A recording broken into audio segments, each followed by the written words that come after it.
Hello, friends. Good morning to all of you and welcome back. Let me introduce myself. I'm Amit Jain. So, today we are going to have a session on Ind AS 103, a business combination standard. Right, guys? So, before starting this standard, I will provide you some sort of insights about this standard. Ind AS 103 is a business combination standard. In this particular standard, we will be talking about the combination of two or more of the business. That means if one entity acquires another entity, if one entities merge another entity, if one entities amalgamate into another entity, then what is the accounting principles we need to have, how to do the accounting of those merger, how to do the accounting of those amalgamation, how to do the accounting of those acquisition in the books of accounts of the company who is following Ind AS accounting. Right, guys? So this is a very, very important standard, guys, business combination. Right, not only from the exam perspective but also from the practical perspective. Right, in India, in the globe, we keep on having an acquisition. Companies keep on acquiring other companies, companies keep on investing into the other companies. Very recently, you guys must have read that the PVR and Inox are going for a merger. Right, PVR and Inox, they are going for a merger. This is a very, very recent merger which is going to happen, and very recent news. Right, so after this acquisition we will have a one of the biggest supply chain, or I would say one of the biggest screen chain which is available in India.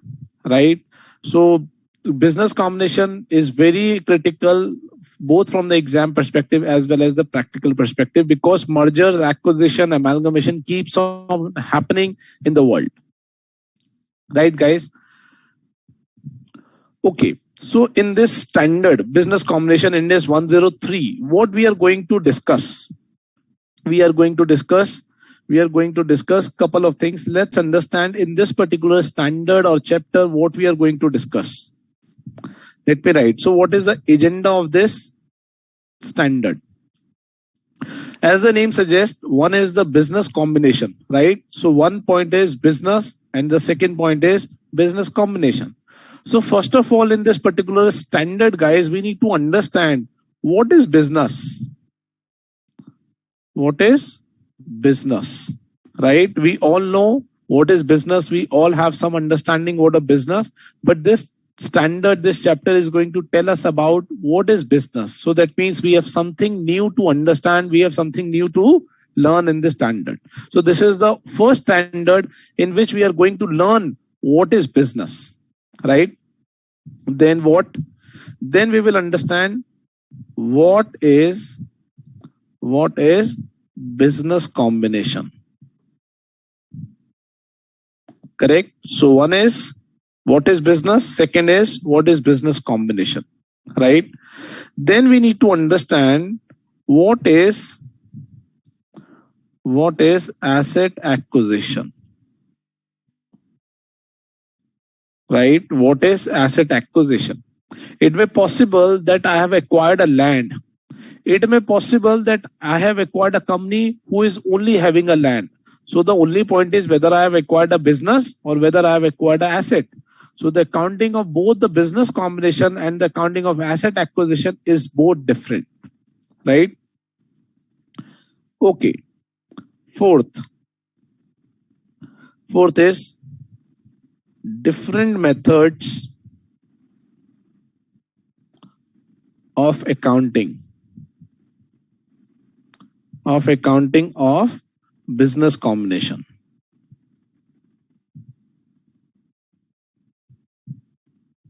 So we need to understand what are the different methods of accounting of the business combination, right? Then we need to understand purchase method of accounting, purchase method or acquisition method of accounting.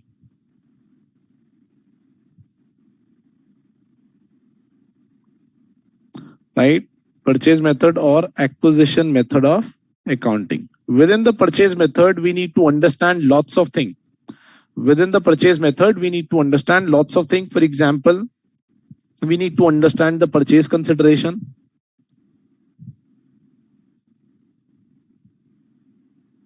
Right? We need to understand the acquisition of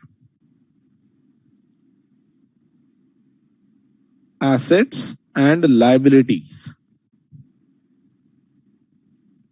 Liabilities acquired, right?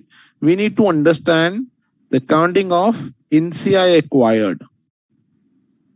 Accounting of NCI, non-controlling interest. Correct? I hope you understand what is NCI. It is minority shareholders. Nothing else. It is minority shareholders. Then we need to understand intangible assets. Right? Certain intangible needs to be recognized in the acquisition accounting. We need to understand. Then we need to understand goodwill. Goodwill, very critical aspect.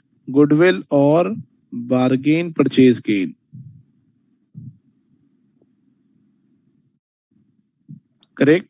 Then within this acquisition accounting, we need to understand what is my contingent consideration. What is my contingent consideration?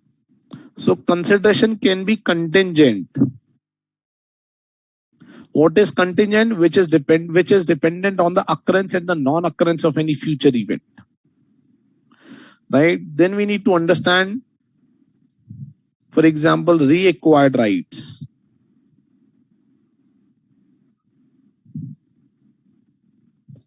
Right? We need to understand ESOP accounting as well.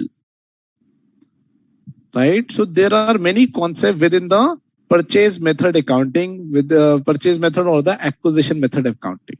Right? I would say this is the method number 1, A. Right? Then we have 6B.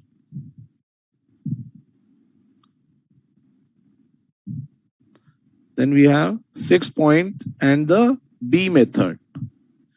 B method is common control. Common control method of accounting. Right? What is common control? Transaction within the group. Transaction within the group. Right? So in this case, what we need to understand? We need to understand pooling of interest method. Pooling of interest method. Capital reserve accounting.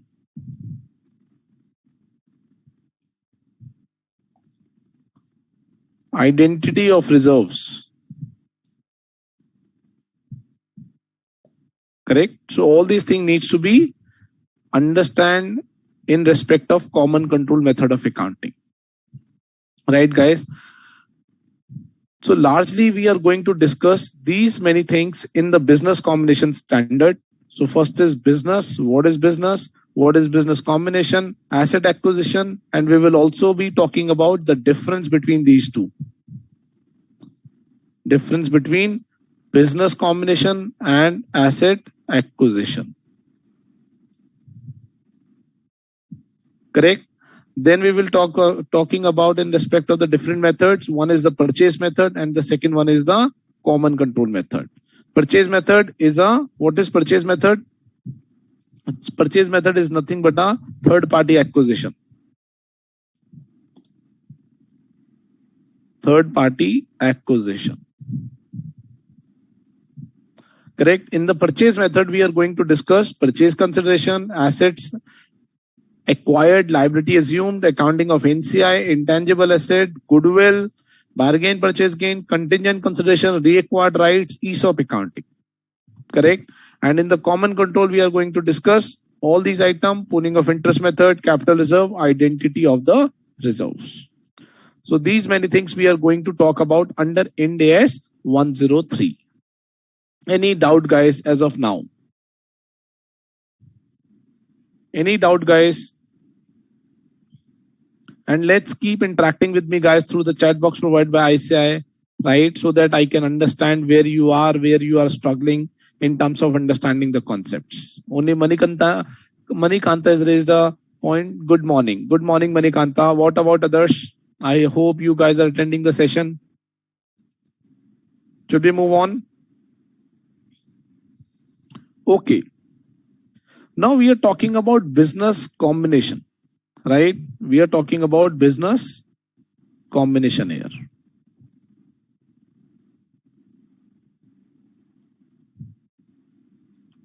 Correct? Okay. So people are saying Manikanta has raised a question. Goodwill comes under intangible. Okay. So she is asking whether goodwill comes under intangible. Goodwill is intangible, there is no doubt, right? But what we are going to say here is when we are doing a business combination, right? When we are doing any business combination, what is my principle? Let's say I give you a simple example. A Limited and this is B Limited, correct? Sorry. A Limited and this is B Limited, correct? A Limited acquired B Limited. Acquired B Limited at 100 crore rupees. 100 crore rupees, right? And the B Limited is having a net asset amounting to 80 crores, right? So here we are talking about the accounting in the books of A Limited in the business combination.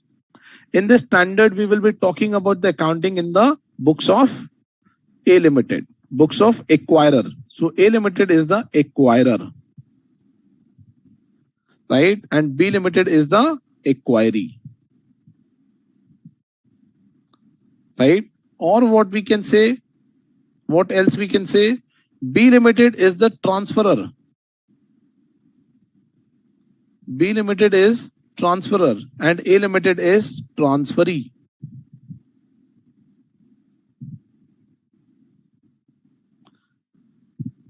Right? So here we will be talking about in the books of A Limited who is acquiring a business in the books of acquirer. Right? So what we say that in the books of A Limited, purchase consideration which has been agreed at 100 crores minus net assets acquired. Net assets acquired. What is the value? 80 crores. Right? So that means in this example, the value of net asset is 80 crore rupees, but A Limited has ended up paying 20 crore rupees extra. Right? A Limited has paid 20 crore rupees extra in order to acquire net assets. Net assets includes, net asset means, net asset includes, for example, trade receivable, fixed assets, current assets, plus other assets, right? Minus current liabilities, minus long-term liabilities. This is net is called net assets. Correct? So what is happening in this example? The value of the net asset is 80 crore rupees. The value of all these assets and liabilities is 80 crore rupees.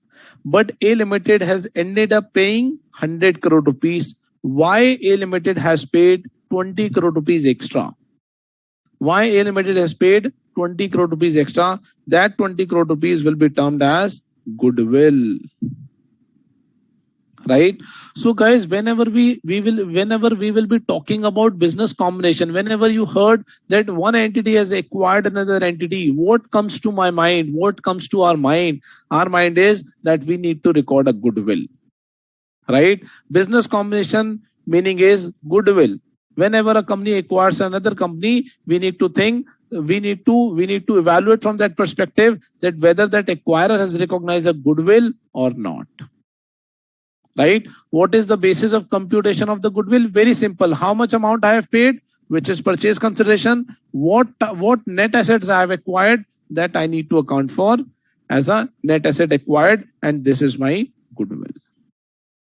What is the accounting entry which a company should pass? What is the journal accounting entry which a company should pass? A company should say, I have received an assets, right? Individual assets of rupees, let's say 95 crores, right? Two liabilities which I have acquired, let's say 15 crore rupees, right? The net of this is nothing but an 80 crores. Let me put here as well. This 80 crore has a breakup like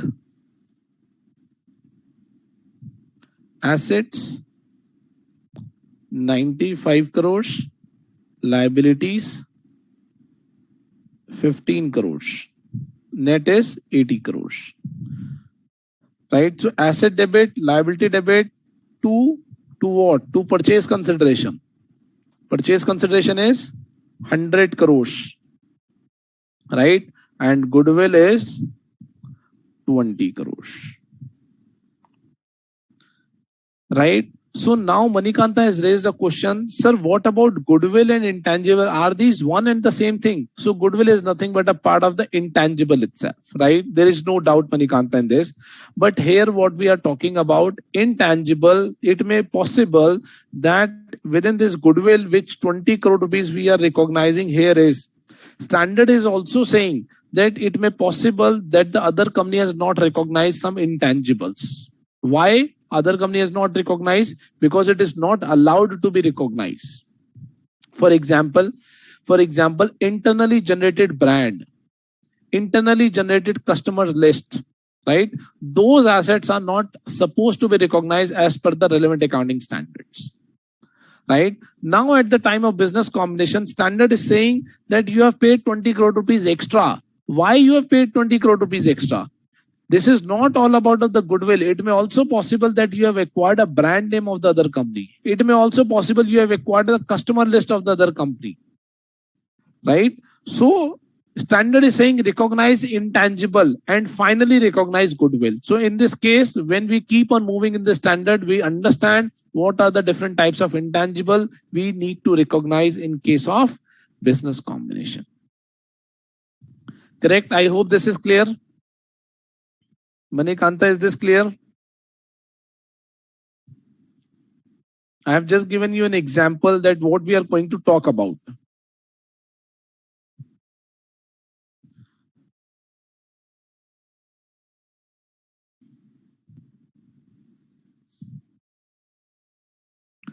Okay. Now, guys, when we are saying business combination, right? One thing comes to our mind, as I was saying, one thing comes to our mind, business combination means goodwill. Or let me give you another example. Business combination, right? I will also explain what is business combination, but I'm just provide you a practical insight. What is the meaning of business combination? For example, if I say assets, right, fixed assets, what comes to our mind? What comes to our mind is land, building, plant and machinery, computer, fixtures, office equipments, right? These things comes to our mind. When we are saying business combination, what should come to our mind? The things which should come to our mind is goodwill, right? That is what I'm trying to say. How the goodwill needs to be computed? Goodwill is very simple. Purchase consideration minus net assets is equal to my goodwill, right? Example, we have taken 100 crores, 80 crores, right? And this is my goodwill. Now it may possible, my dear friend, it may possible that I have incurred a gain in this example or practical scenario. If let's say purchase consideration, I'm paying 100 crore rupees, right? And I'm acquiring a net assets at a value of 130 crores. Correct? That means I have a negative number here, 30 crore rupees. This 30 crore rupees is nothing but a capital reserve, right? And under business combination, this capital reserve is termed as bargain purchase gain. right? In business combination, we used to name it like this: bargain purchase gain, right? Because we have grown up, we are learning Ind AS, so the standard is saying capital reserve is an old word. Use these words, right? So we need to use bargain purchase gain in respect of capital reserve, correct? And this will be recognized directly in as a part of reserve. To be recognized, where this needs to be recognized? To be recognized in reserve and surplus, correct? So if it is a positive case, then it is a case of goodwill. If it is a negative case, then it is a case of bargain purchase gain, right? Okay. Are we guys clear with these basic principles? Whenever I am repeating again, whenever we will be talking about business combination, what should come to our mind? Goodwill or bargain purchase gain. Correct, guys? Okay. Now let's talk about the different scenario of a business combination. What is possible in case of business combination? How it operates actually, right? How it operates. Scenarios of business combination, right? Scenarios of business combination. First scenario.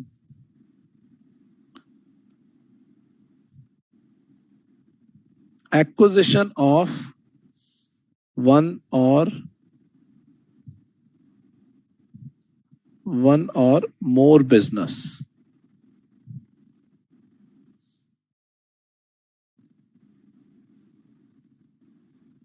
Okay. Manjunath is saying, sir, we learned amalgamation in IPCC. So my doubt is, in final, what are the areas which is extended and expectation from us? Okay. Very good question. And I would say, Manjunath, you have correlated your final standard CA final standard index 103 with your inter AS14. Very good question she has raised. So AS14 only talks about the amalgamation, right? The basic difference between the amalgamation and Ind AS 103 business combination is amalgamation only talks about the merger of one or more two entities. That's it, right? It's talk about the merger, right? But here we are not only talking about merger. Here we are talking about something more than a merger. Every time I'm not doing a merger, it may possible that I have acquired a stake in a company, right? So it's important to understand what I'm explaining here is what are the different scenario of business combination. Then after this, we will come back to AS14 of Indian GAAP, right? I hope everybody understand what is AS14 under Indian GAAP, which you have read in IPCC or Inter. So here, let's come back and what we are talking about, acquisition of one or more of the business. Acquisition of one or more of the business, guys, right? What does it mean? Let's say A Limited. This is B Limited. Now B Limited is having multiple businesses. Multiple business 1, business 2, business 3, and business 4. Manikant has raised a question. Sir, you take SBP cash flow consolidation. I want to learn from you, sir. Thank you so much, Manikanta, for your feedback. Let me see if it's possible, then definitely. Okay.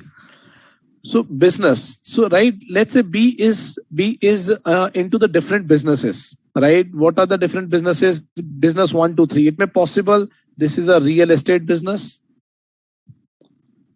right? It may possible this is a trading business. It may possible that this is what? This is service business, right? And business 4, it's let's say mining business, right? So B Limited is dealing with the 4 business. It's a diversified portfolio which B is having, right? Now in this case, A Limited only acquires the real estate business of B Limited. Only acquires the real estate business of B Limited, let's say at 100 crores rupees, right? So this is the only legal entity. This is the only one legal entity. One legal entity is having multiple for business, and A Limited is acquiring a real estate business. This is a case of acquisition of one or more of the businesses.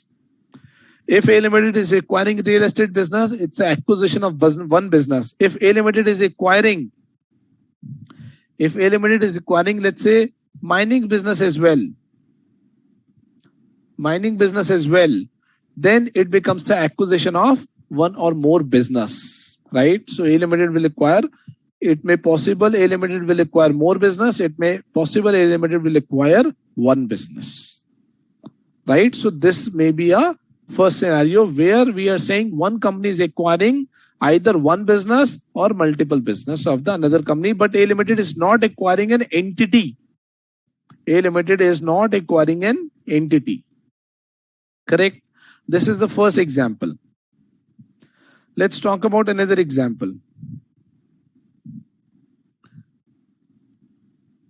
Acquisition of controlling stake. Acquisition of controlling stake in other company. Right? Acquisition of controlling stake. What is controlling? Guys, tell me what is controlling? What is the meaning of control here?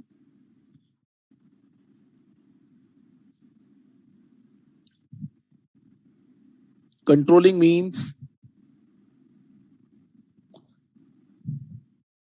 power to control other company. Power to control other company through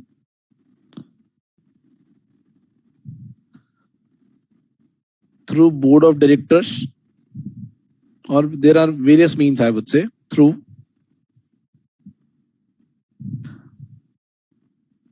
board of directors,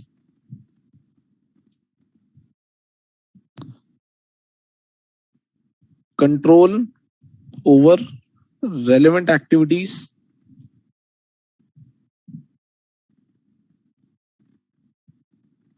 right? Holding more than 50% stake in other company,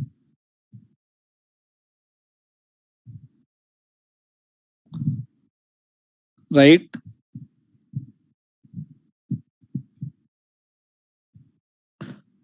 Participation of financial and operating decision making of company,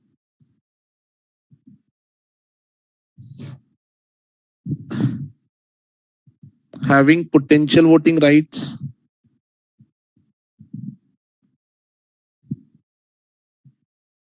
and there are multiple things, right? So controlling means what? It's not only about 51% stake. It's all about that we have the power to control the company or not, right? If let's say the company is having 5 directors and I am having, and I have appointed 4 directors in the company. That means I have a power to control, to govern to control and take the decisions of the company by using my directors, right? So board of director representation is important. Control over the relevant activities. What is relevant activities? Key activities. If I have the control over the relevant activities of the company, right? What is relevant? Maybe, for example, deciding the selling price of the company's product, deciding the customers, deciding the vendors, deciding the suppliers, right? Key decisions making activities. If I am having those rights, that is called relevant activities. Holding more than 50% stake is another indicator that I have a power to control. Participation in the financial and the operating decision making of the company. Having potential voting rights. What is potential voting rights? That today I'm having a 100% debenture, 10% debenture, which is going to be converted into the equity shares of the company. So in future, I will be having the voting rights by conversion of debenture into an equity, right? So it's not only about percentage stake. It's a matter of evaluation of all these matters. Let me write here, evaluation of, or a combination of all these matters. Which standards provides the guidance of the controlling? Is it Ind AS 103? No, it is which standard, guys? Can you tell me which standard? Ind AS 110. Right? So what we have done, we are saying in case of business acquisition, if I am acquiring more than 50% stake in another company, it may possible that I am acquiring a control in the company, but the evaluation of these factors needs to be evaluated, right? What can be the example of this scenario? A Limited and this is B Limited, right? A Limited has acquired, let's say 80% stake in B Limited at for rupees 100 crores, right? So when A Limited has acquired 80% stake in B Limited, it is an indicator that A Limited is acquiring a control. 80% stake is an indicator. This is an indicator of acquiring control, right? But other factors needs to be evaluated as well. But other factors needs to be evaluated.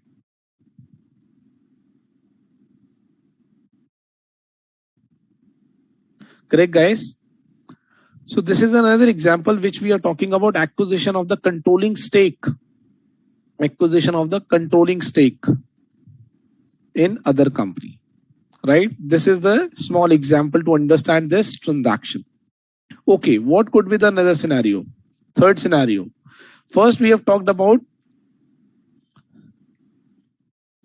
Okay, Sheena Jain are saying, sir, all the above points are or and condition or condition. So she is asking, sir, either or concept है और ये सारी condition हमें verify करनी है. What I have written, Sheena, what I have written, combination.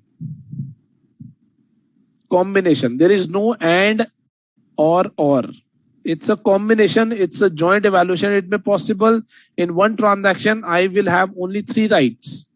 In another transaction it may possible I have 5 rights. It is not a case of either this or this. It's a combination of all these matters which we need to evaluate. Correct? Combination. Okay. What can be the third scenario?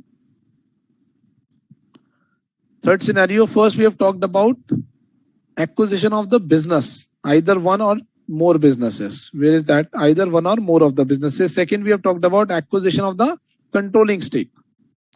The third scenario would be merger or amalgamation. Amalgamation of one or more business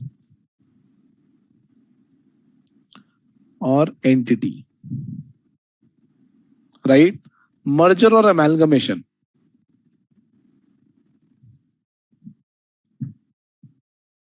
What is merger or amalgamation? It means one entity cease to exist, right? One entity cease to exist. right? It may possible that I am acquiring a business, I am merging a entity as well, right? What can be the example?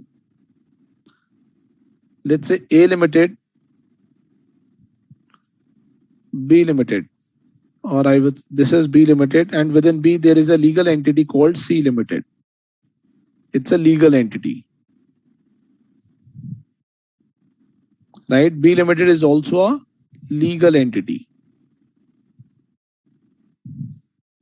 correct? Now in this case, A Limited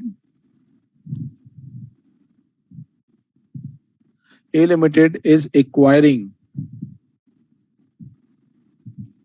C Limited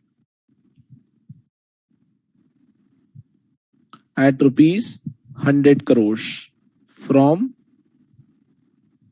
B Limited. Second, A Limited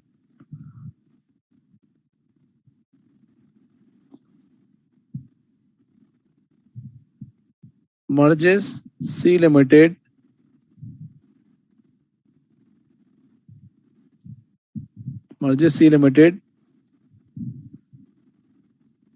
in its books, right? C Limited cease to exist.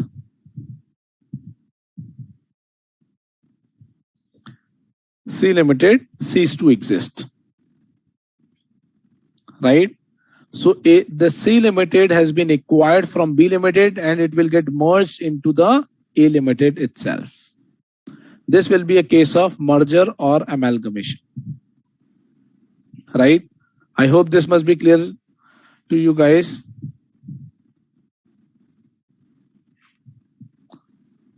Yes or no, guys? Let me know if there is any doubt. All these three scenarios must be clear to you. Okay, let me move on. Another scenario would be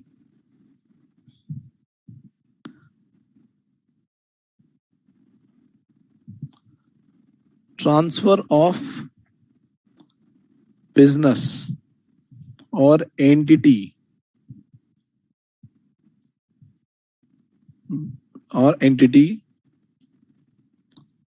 between the fellow subsidiaries.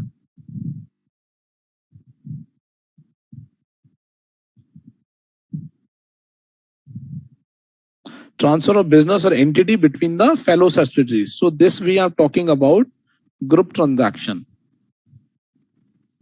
This we are talking about group transaction.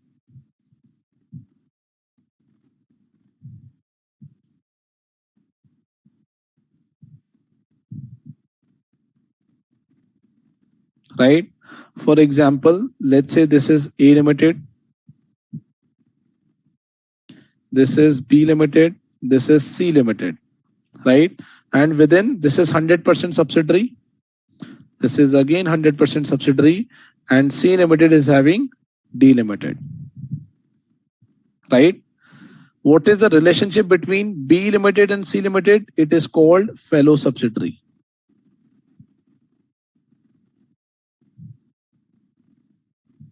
Fellow subsidiary, right? What is D Limited? D Limited is step down subsidiary.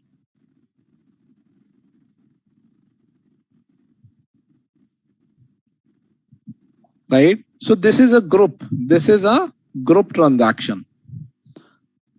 So what is happening in this group transaction? Let's say B Limited is acquiring D Limited, right? So what is the revised structure?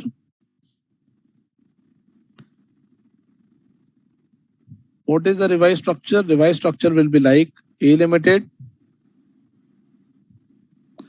B Limited, this is C Limited, and within B we have D Limited.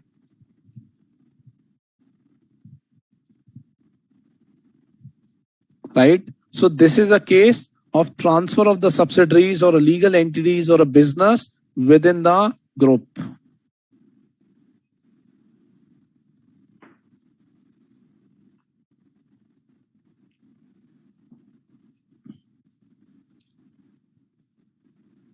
Correct?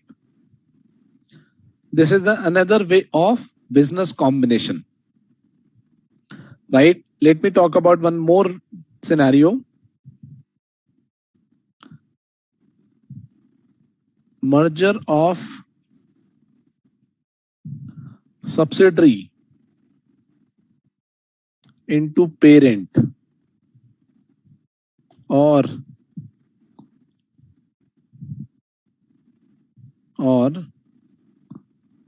merger of parent into subsidiary. Right? This is again a group transaction. What is group transaction? Transaction within the group itself. That means transfer of one entity, transfer of one business to the another business within the entity itself. Correct? So what can be the scenario? Let's say this is subsidiary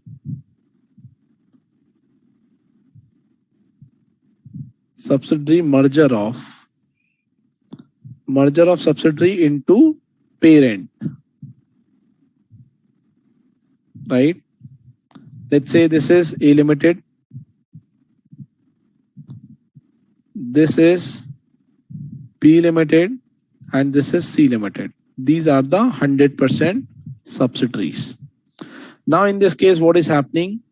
B Limited is a subsidiary. B Limited will get merged into A Limited.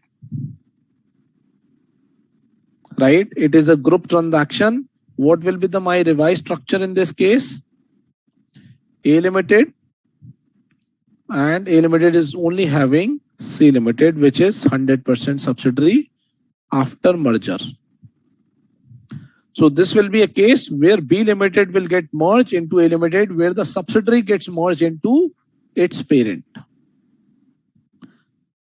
Correct? Another scenario would be merger of parent into subsidiary. Is it possible? Yes, it is possible. I have seen practically. It is possible. Right? A Limited, same structure, A Limited, B Limited, C Limited, 100%. Right? Now in this case, what will happen? A Limited gets merged into B Limited. Right? And C Limited will comes and B Limited will obtain the stake in C Limited. So what will be the revised structure, for example?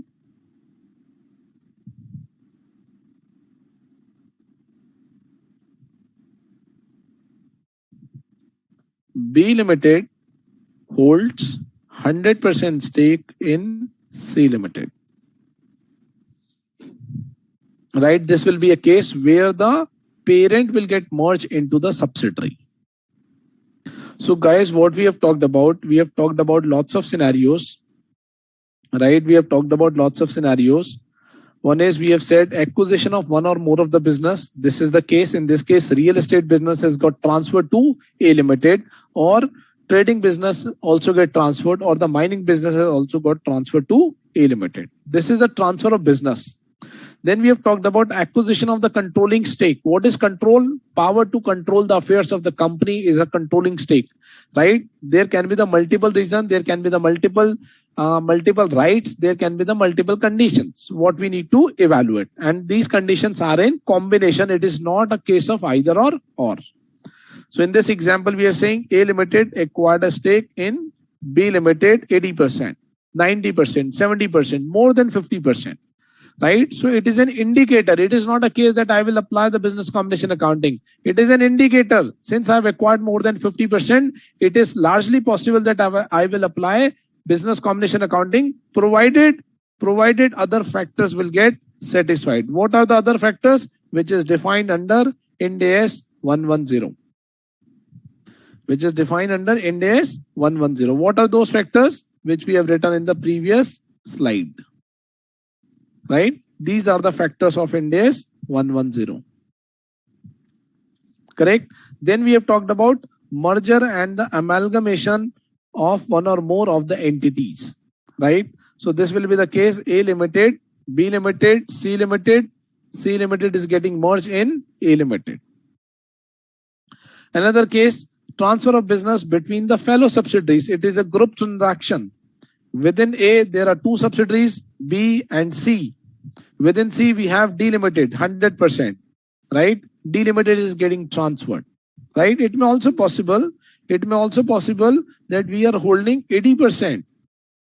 Even then, we will apply the business combination accounting, provided it should be a subsidiary. It should be a subsidiary, right? And lastly, we are saying merger of subsidiary into parent or parent into subsidiary. This will be the scenario, guys. I hope you have understood the concept of merger, the concept of merger, acquisition, and acquiring the controlling stake. So any type of transaction, any type of restructuring within the group, outside the group, any type of acquisition will fall in the scope of business combination Ind AS 103. One person has asked me a question, sir, we have read AS 14 in Indian GAAP. AS 14 under Indian GAAP. AS 14, right? And Ind AS 103. AS 14 heading is amalgamation, right? This is Indian GAAP, this is Ind AS. And this heading is business combination, right? What is amalgamation? Merger of two or more business or entity, right? This is the only scope of amalgamation. But here in case of business combination, multiple scenario exists. Multiple scenario exist, right? This is the main difference. Scope is limited. Scope is limited only to the extent of amalgamation. Scope is very wide.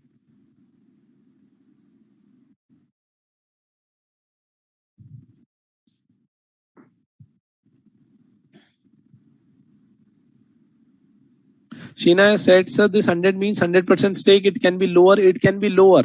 It can be 80%. It can be 50%, more than 50%, right? But the other factor needs to be evaluated in all the cases. If I'm acquiring 100%, then it means entire control is with me, right? There is no third party who's having a minority stake. Okay, Manjunath is saying, sir, can we get the notes you are writing after the class? Definitely, I'm writing for you guys only. Okay, Sairam has raised one question. Sir, if one company acquired the 90% stake in another company who is having lot of different business, then what will be the treatment? Okay.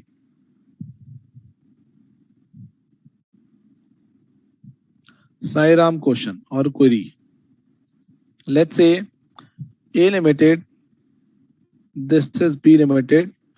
B Limited is having multiple businesses, right? Business 1, business 2, business 3, business 4. Correct? Now, A Limited is acquiring 80% stake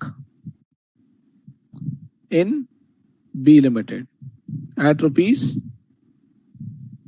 100 crores, right? Let's say the net asset of all these group net assets. What is net asset? Net asset meaning assets minus liabilities is equal to 80 crores, right? Now what A is supposed to do? My purchase consideration is 100 crores, right? Net asset acquired at 80 crore rupees. Differential is my goodwill. Differential is my goodwill.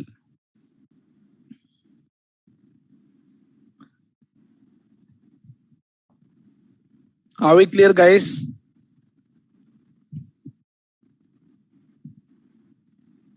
Sairam, are we clear?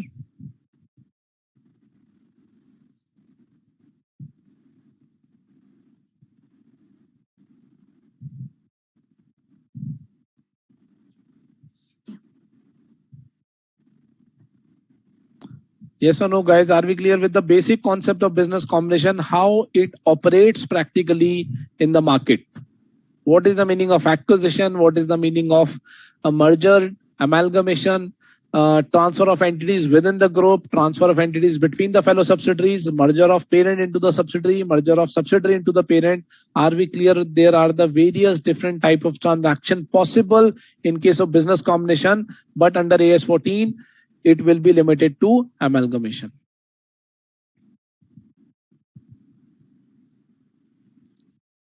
Manjunath is saying, yes, sir, we are getting the points. Thank you so much. Okay. Now let's understand, guys, what is business combination, and then we will understand what is business. Correct? Big question is, what is business combination? Right? What is business combination?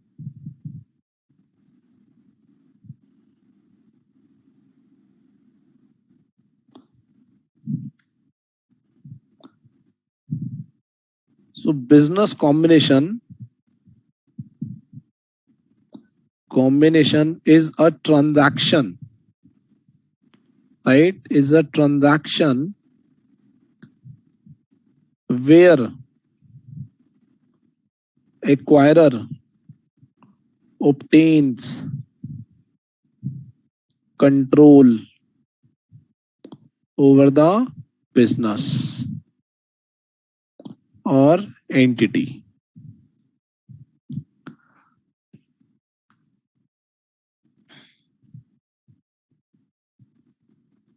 Right? Business combination is a transaction where the acquirers obtain control over the business or the another entity.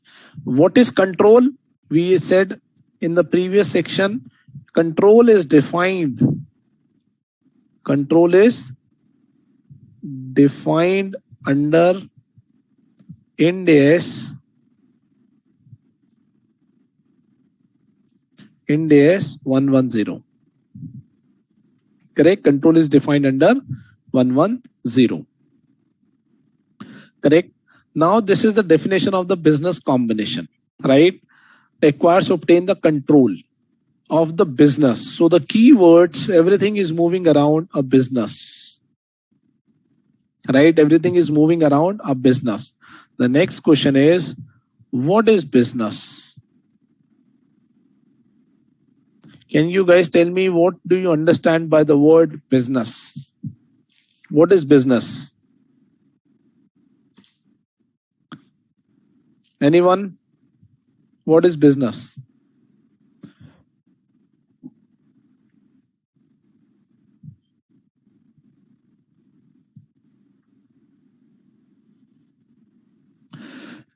Sairam has raised one question, but controlling of business is under A Limited or B Limited. After acquiring B Limited, I think controlling of business is under A Limited or B Limited. Okay. So what will happen in this case? Let me also plot the revised structure.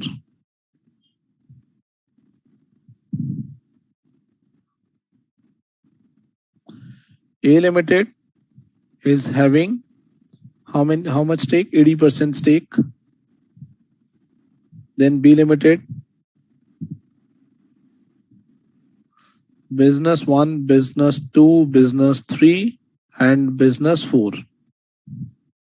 This is how the revised structure is. By acquiring the stake in the business B Limited, A has actually acquired a stake in B1, B2, B3 only to the extent of 80%. Correct? Okay, now the people are saying business. Business means one person is saying it's a trade profession, sale and purchase, transaction between two parties. No, what I just need to understand here is if I'm saying A Limited is running its business, what is the meaning of that? When we are saying A Limited is running a business, let's say A Limited is an entity and this company is running its business. What do you think the meaning of this business? What is the meaning of running its own business? What do you think so, guys? Think logically, practically. If today I'm saying you guys are going to be a chartered accountant, if I'm saying Mr. A is running its own business, what is the meaning of that? Very good. Sheena said providing goods and services to earn a profit. Very good.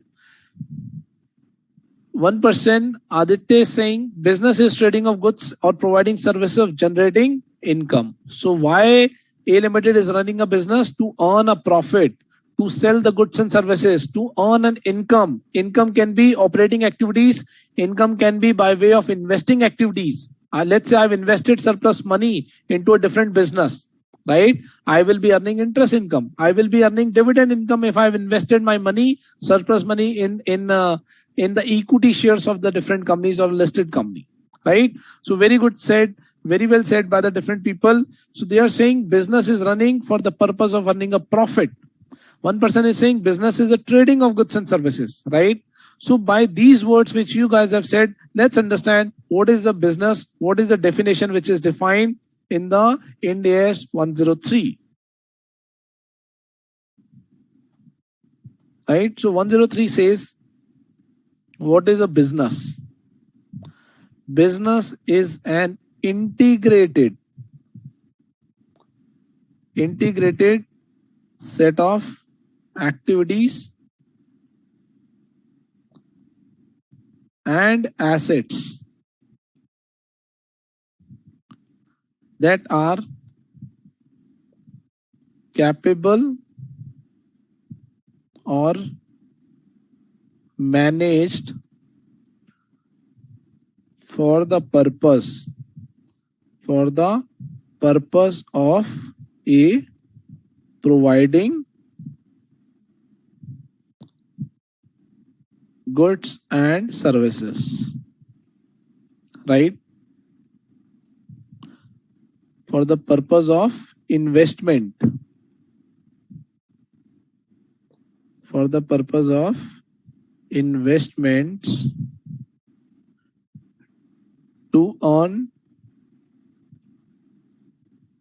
dividend income, interest income, right? Earn profits or other income in ordinary course of business. Ordinary course of business. Right? So what is a business? Business, my dear friend, is nothing but a set of integrated activities and assets. Set of integrated activities and assets for the purpose of providing goods and services. Right? For the purpose of providing goods and services for investments to earn dividend, interest income, for earn profits or other income in the ordinary course of business. This is what a business is, right? So what is the objective of the business? To earn profits. What is the objective of business? To earn dividend income, interest income, to provide goods and services. That is what the business is. So that means what is defined under Ind AS 103, we are not supposed to understand that thing. Why? Because we know it is a business. We know what is a business. And what we know is actually defined under Ind AS 103. I'm just trying to correlate what is our existing knowledge in respect of business. See, there are two methods of reading accounting or any law. One thing is that we are reading a law without evaluating whether we understand it in a better sense or a practical sense or not. And the second methodology is that when we are reading anything, we just try to correlate with our existing knowledge, right? If it matches, right, that means this is correct. And it may be possible that with our existing knowledge, something is additionally written in that law or in that standard. So we need to understand something additional. It is not always the case that we need to understand irrespective of the fact what we already know. So business, we already know. It's a basic principle, basic meaning, right? General parlance, which is defined under Ind AS 103. Correct?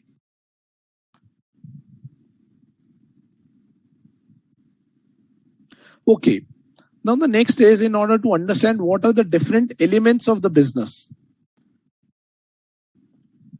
Elements of business. Why we are reading the definition of business? Why we are reading the definition of business? Because the heading of this standard is business combination, right? That means if it is a business and I am acquiring that business, only then I can apply the accounting of Ind AS 103. If I'm acquiring a company which is not a business, I'm outside the scope of Ind AS 103. Right? So that means whenever a company invests into another company, whenever a company acquires a stake in another company, we need to make an evaluation whether we need to apply Ind AS 103 by evaluating whether the company is a business or not. If it is a business, then I will apply Ind AS 103. If it is not a business, then 103 is not applicable. Then I need to go for another standard, maybe a PPE standard. Or maybe if it is not a PPE standard is not applicable, then I need to apply the general principles, general accepted accounting principles.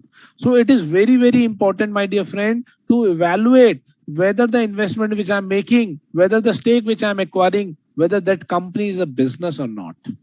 Right? So the entire concept of business combination, entire accounting of business combination is dependent on this word, whether that acquisition is a business or not. Right? That is why we are reading what is business today. Right? Think about it. We are sitting in CA final and we are reading the higher standards, accounting standard, higher Ind AS accounting standard, which is nothing but a global accounting standard of IFRS, and we are reading what is business. Right? That is the main logic. Why we are reading business? Because the investment which I'm going to have, right? The acquisition of the stake in a company, whether I will apply business combination standard or I will apply asset standard or I will apply any other standard in that case. That is why we are reading business. Right? Okay.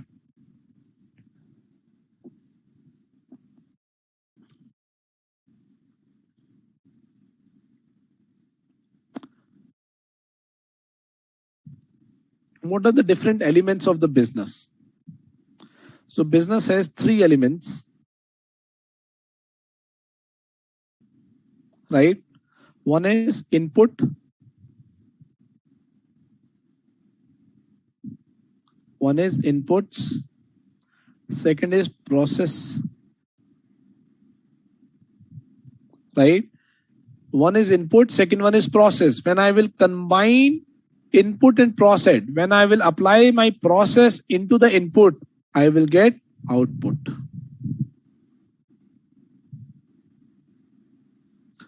Right? I will get output.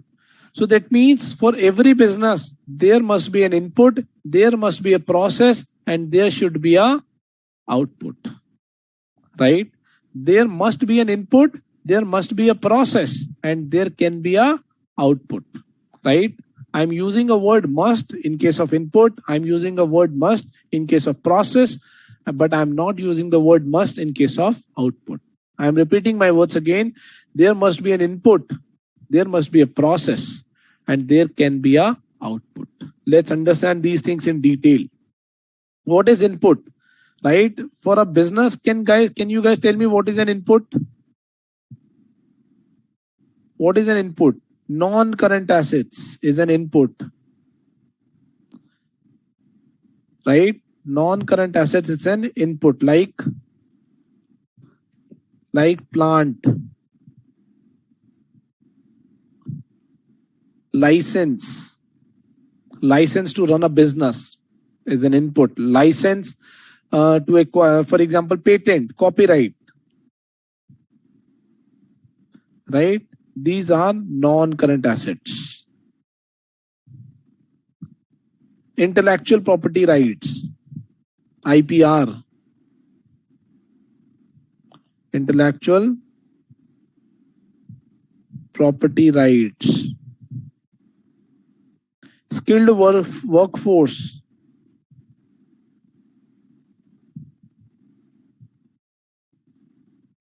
skilled workforce is a input. Fourth, other material rights.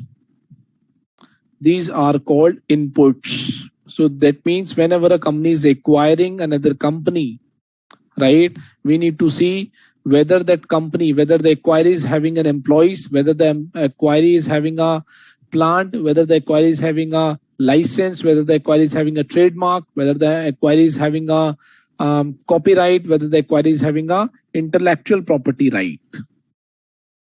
Right? So these are called inputs. Input is must. Right? Then we say, what is process? Process is nothing but a management process. Management process. Second, operational process. Right? Resource process, resource management process. Management process. So it is nothing but a management process. When I will apply these management process into the output, I will be able to generate what? I will be able to generate output. What is the output? Goods or services. What can be the output? Dividend income. Right? Interest income.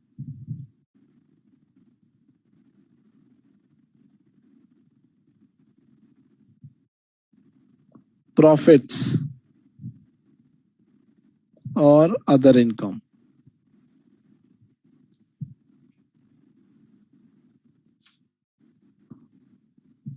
So these are the elements of the business basis which we need to evaluate whether the acquirer is acquiree is a business or not.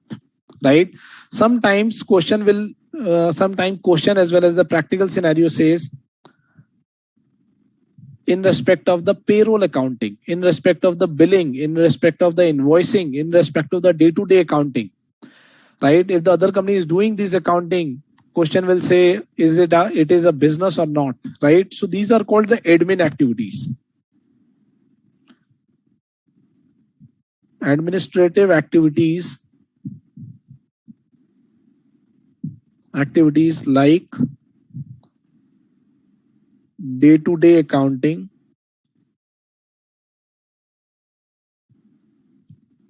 bookkeeping, billing,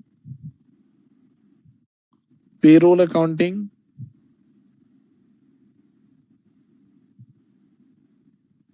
etc. is not a business. Right? Is not a business. It's not a, instead of business is not a input, I would say.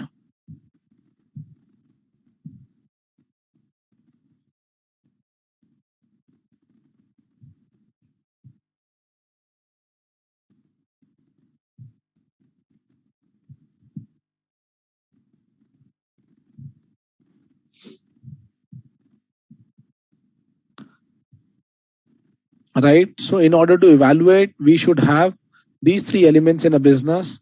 First element, input. Second element is a process. And third element is output.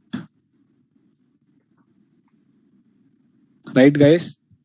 Administrative activities like day-to-day accounting, bookkeeping, billing, payroll accounting is not an input.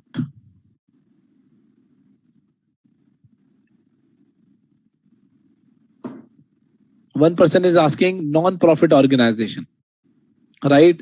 Again, we need to evaluate on all these parameters, it is a business or not, right? There is nothing scope out. If the objective is to, if it is having an input, process and output, right, it is a business, right? So by using a word business, many things will combine or comes under the purview of business. Okay guys, let me know if there is any doubt in this. Let me know guys if there is any doubt in this. Otherwise we will move further.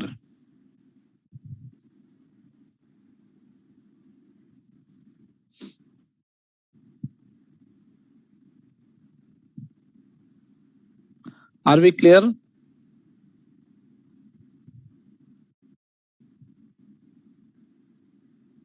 Okay, now Jay Srivastav is asking, providing bookkeeping services to other. Now it is a business. What we are saying is administrative activities within the organization. I am doing the bookkeeping of my company itself.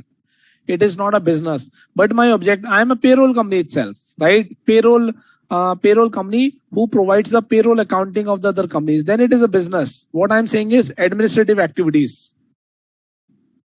What we are talking about, administrative activities in this case.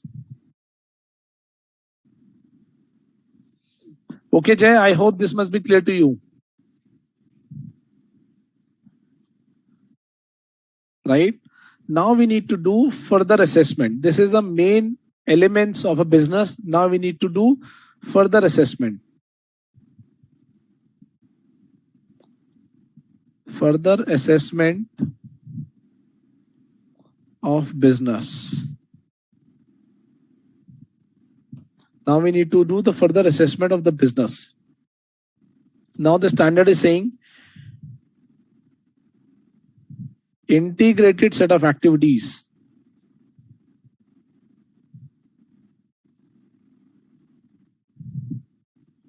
must consist of inputs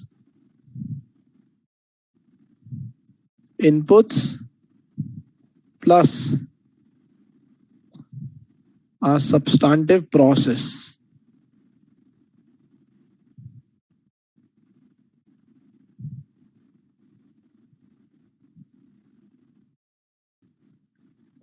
Right? Integrated set of activities must consist of inputs and a substantive process. What is substantive process? Sheena is saying, sir, you may show the previous page again. So don't worry, Sheena, you will get all these information in this PDF file.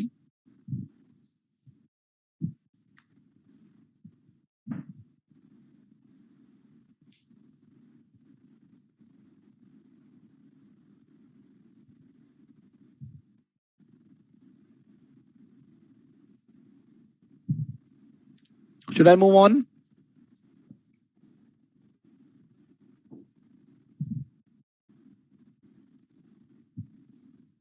Should I move on, guys? Okay.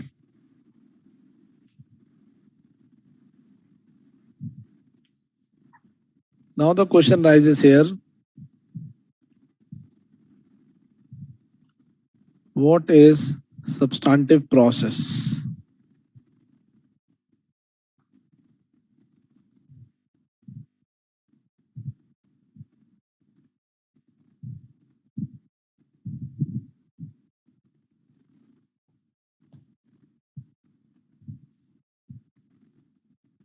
Right? Scenario. There are two scenarios. Scenario 1 and scenario 2. What is first scenario? Where the set of activities of integrated activities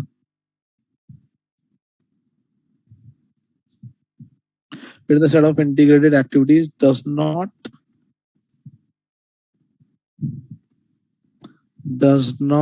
have the output on acquisition date.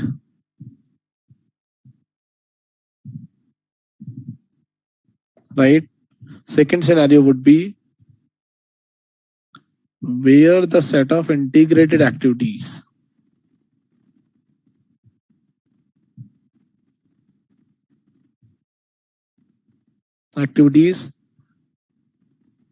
have the output on acquisition date.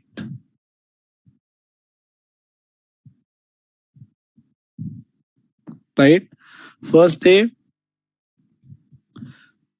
we are saying where the set of integrated activities does not have the output, and in the second scenario we are saying it will have the output. Right? So in this case, the process is substantive if following conditions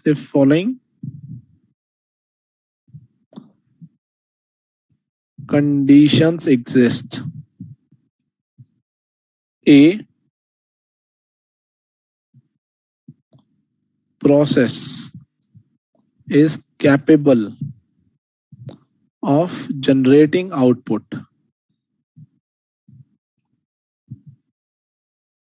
Right, guys, what we were talking about, we are only saying we said that input is mandatory. We said input is mandatory.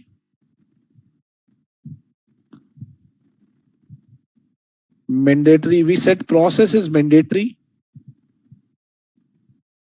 And we are saying output is optional, right? Optional means on the date of acquisition, it is not available. The company is not generating an output, but the company is having an input process, but output is not generating, right? So we are saying the process can be a substantive process if the process is capable of generating the output. If the process is capable of generating the output. B, input consists of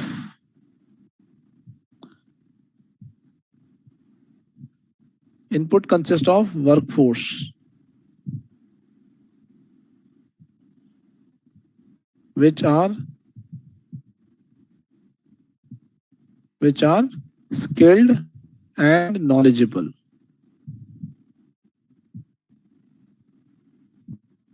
So that means input, there must be a skilled workforce. Workforce needs to be there which are skilled and which is knowledgeable. Right? C is other inputs like material rights, intellectual property rights,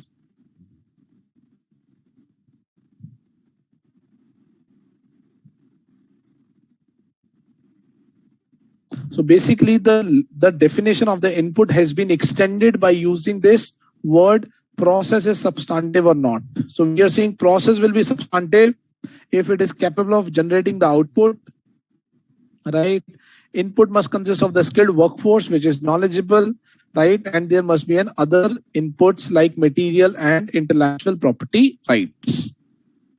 Right, so here we are only talking about there may be a scenario when I am acquiring another company. There may be that company is producing the output on the date of acquisition or not producing the output on the date of acquisition. If it is not producing, then it is capable of generating the output. Right, the input, the company which I am acquiring, that company is also providing the skilled employees or labor. Right, that company is also providing the IPR. That company is also providing the other material rights. Then I will say by using those inputs, by using that process, I will be able to generate output. And now another scenario will be when I'm acquiring the other company, the other company is generating the output on the acquisition date. So in that case, what should we say? The process is substantive. The process is substantive if following conditions exist.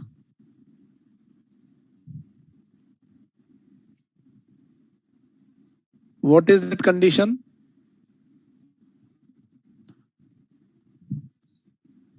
process will be able to generate output. Process will continue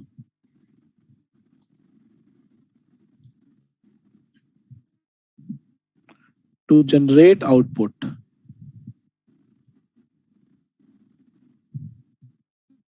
B, process is unique. Right? Process is unique. Ayush is saying, sir, can I join from here? I got late today. Yes, Ayush, you can join. Such process cannot be replaced. Such process cannot be changed or replaced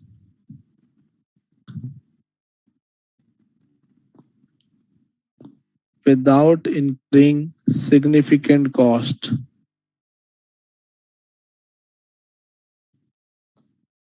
So these are the areas, guys, which we need to understand. If the company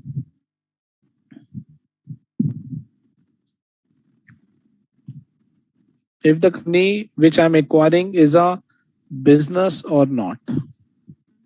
Right? This is the meaning of substantive. What is substantive? What is the meaning of substantive? Practically exist or not?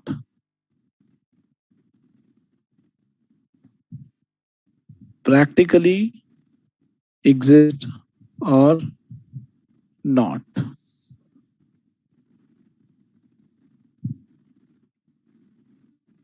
I hope this concept must be clear to you.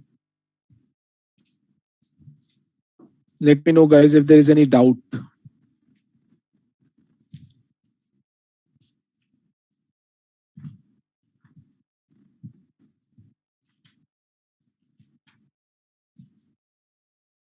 Let me know, guys, if there is any doubt.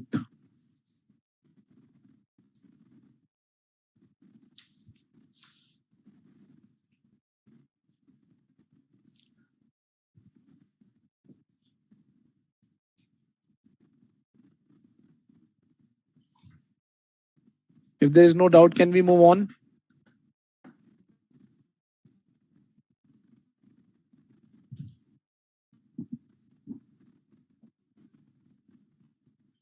I hope you guys are understanding the concept of business combination. Only Priya is saying, sir, no doubt. What about others? I hope many people are joining the session.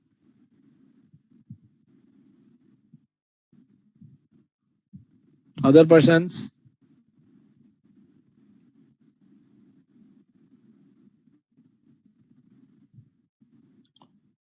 People are saying, sir, can you provide some examples? Don't worry, we will have lots of examples here, right?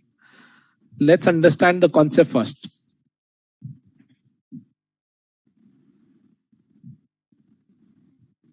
Okay, Manjunath is saying, sir, business combination definition includes earning interest or dividend. So if banking company issues major loan to too many businesses, whether it is a business combination, yes, that is business combination. It may possible I am a company, I am acquiring a stake in a banks. Bank major operation is to provide a loan, right? To earn an income on account of interest. That is a business.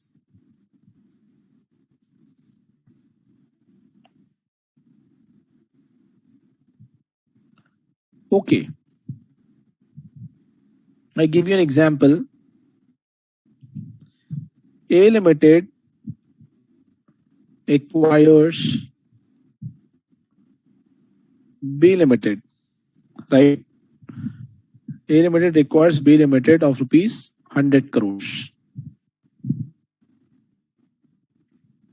Correct? Now this B Limited is having only one asset, land, right? B Limited, or this is the balance sheet of B Limited.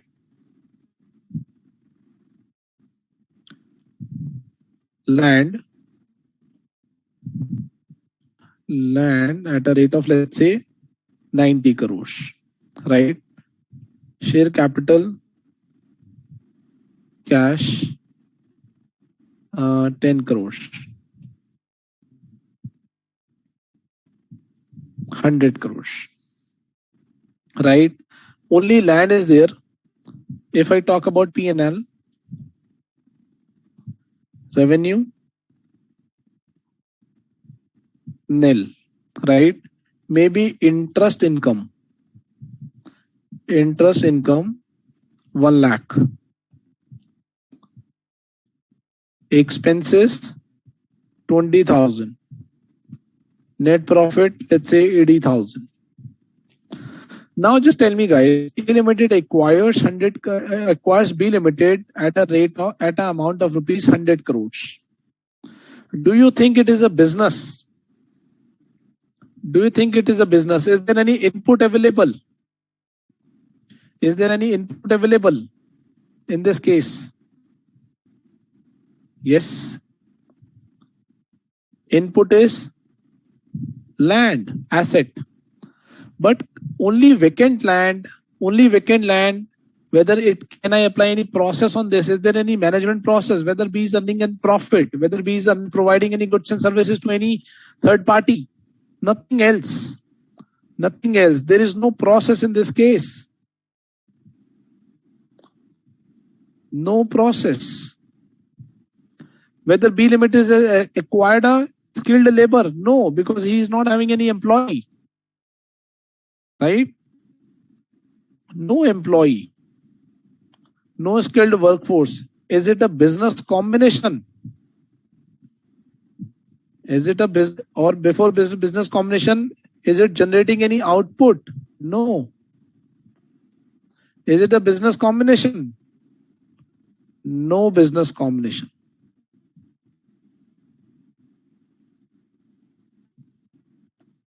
Right? Because A Limited has only acquired B Limited for the perspective of this land. Right? So in this case, we will say this is not a business combination. This will be a case of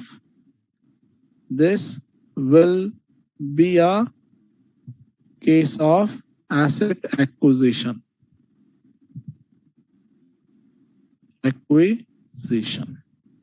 Right? This will be a case of asset acquisition. Now guys, we need to understand asset acquisition as well. We need to understand asset acquisition. So if I, for 2 minutes before the asset acquisition, if I talk about, so one more concept have been introduced in the standard couple of years ago. I believe it's in 2020.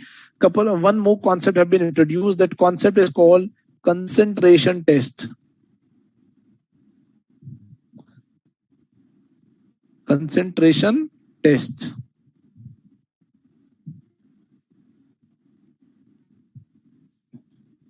Right? So what we are saying in this test, we are saying if the fair value of gross assets acquired is substantially equal to the fair value of assets, fair value of identifiable assets,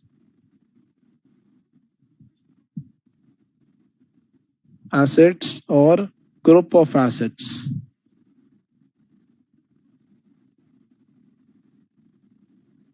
Then it is a case of asset acquisition and not business combination. So what this line is saying, if the fair value of the gross assets acquired, is substantially, its word substantially means largely, right? Largely, not defined, practically Practically we use 90% or more, right? So what we are saying, if the fair value of the gross assets acquired is substantially equal to the fair value of identifiable assets or group of assets, then it is a case of asset acquisition. So what we are saying, if I'm paying 100 crore rupees, to acquire a company, right? And in that company, there are a couple of group of assets which constitute 90% of more of the amount which I'm paying. Then ultimately, I'm not acquiring a business. Ultimately, I'm acquiring a asset. In this case, what is happening? I am paying 100 crore rupees to acquire this land, right? 90 divided by 100 crores. How many percentage? 90%.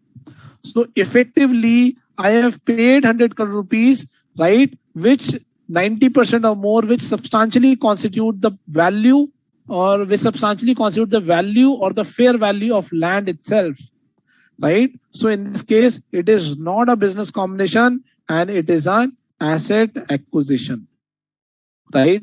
So this guidance have been incorporated in the standard. If the fair value of the gross asset which I'm paying, right, is approximately equal to or is substantially equal to the fair value of the assets acquired, then it is a case of asset acquisition, not a case of business combination.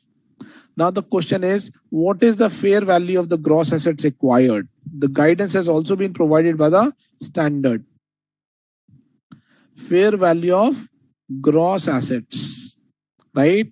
It means what I'm ultimately paying to the other party. For example, purchase consideration,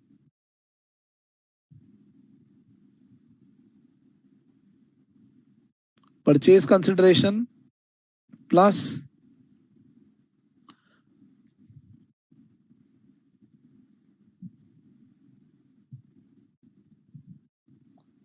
non-controlling stake, or I would say acquisition of NCI at fair value, plus fair value of previously held stake.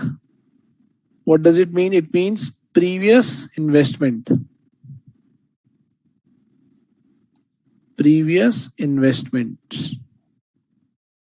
If any, right? Plus liability incurred minus any cash and cash equivalent.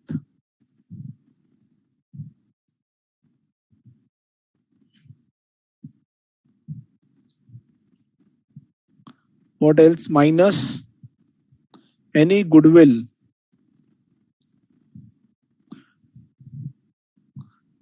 acquired on account of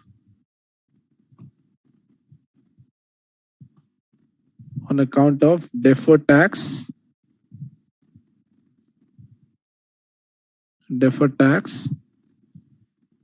liability, right? This is actually the company has paid gross assets acquired.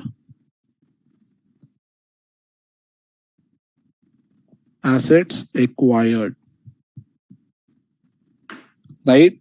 Then we need to compute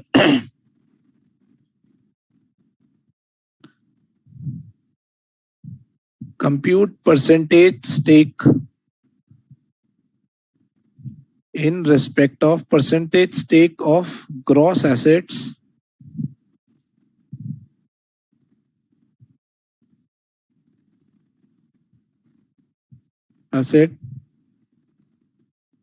in respect of identifiable assets or group of assets.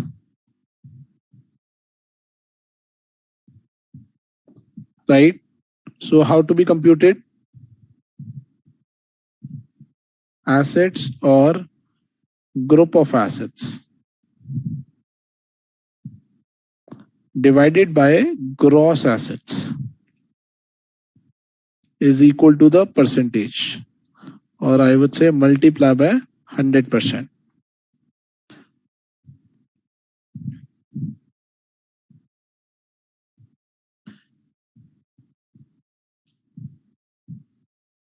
If this percentage is 90% or more,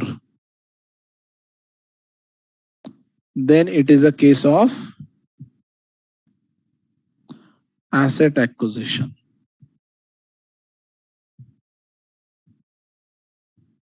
and not business combination.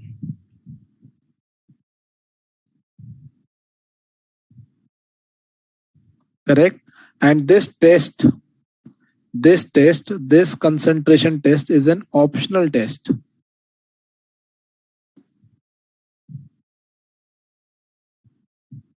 Test is optional test.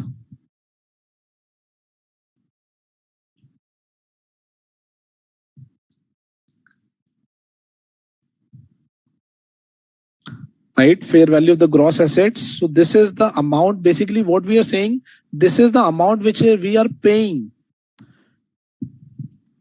This is the amount payable. This is the amount payable to acquire assets. Right? So if this amount is only concentrated to the asset or the group of assets, so we are saying it is an asset acquisition and not business combination.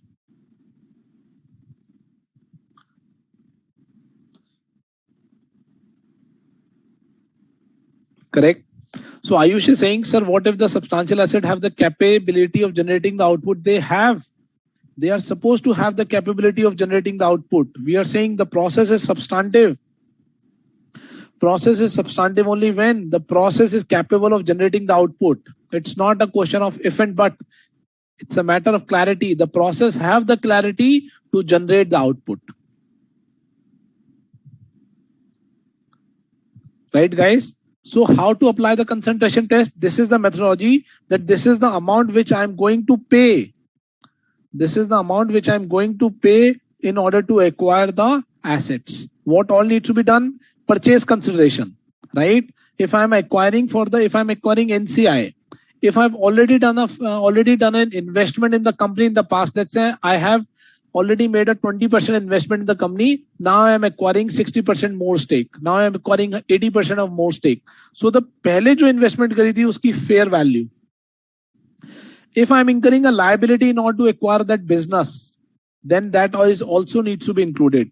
But at the time of acquisition, when I'm acquiring that business or an asset, I am also getting certain cash in the books of the other company. Certain cash and cash equivalent is sitting, right? So that means I'm paying 100 crore rupees, but I'm getting 5 crore rupees in cash because I am acquiring the entire company, right? So I will reduce that.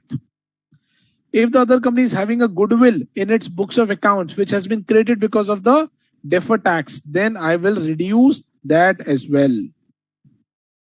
I will reduce that as well, basis which we will compute this gross asset. Then this gross asset needs to be computed in terms of percentages. Then we will say if it is substantially equivalent, which is 90% or more practically, then we will say it is an asset acquisition, otherwise not. Right? This is the practical. Practically we consider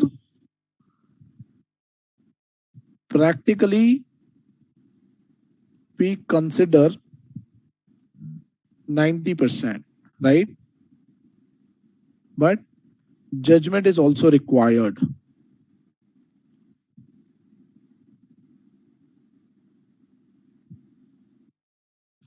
Correct, guys?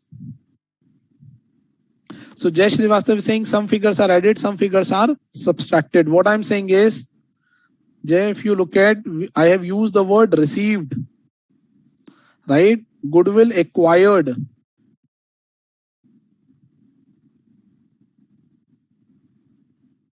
Right? This is a received. जब मैंने business acquire किया उस business में ही, या मैंने company acquire करी उस company के अंदर ही कैश पड़ा हुआ था, वो मेरे को कैश मिल गया, तो अल्टीमेटली मेरा आउटफ्लो कितना हुआ? This is my outflow, this is my outflow.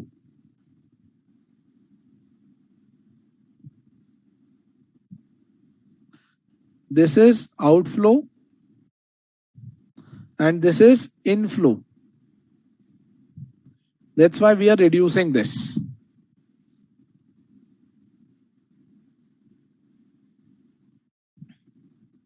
Okay. Aditya saying, sir, how the scenario 1 and 2 which were explained earlier are related to the concentration test? If the scenario confirms it is a business, do we have to further apply concentration test? Practically, yes, we apply, we check this concentration test, but the standard is itself saying this is an optional test. Standard is itself saying this is an optional test, but practically when we are on the ground, when we are doing this kind of evaluation, we apply concentration test as an additional measure. Whether it is not the case, the company is paying only for an asset or a particular group of assets. So it's always recommendatory to apply this test. Right? Okay, guys, people are also saying that we should take a break. So let's take a break for 15 minutes. Then we will come back.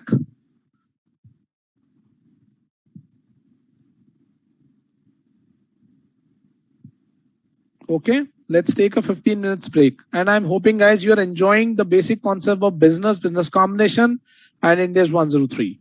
Right? In the second half, we will also discuss a couple of questions on business combination only on the concept which we have understood. Right?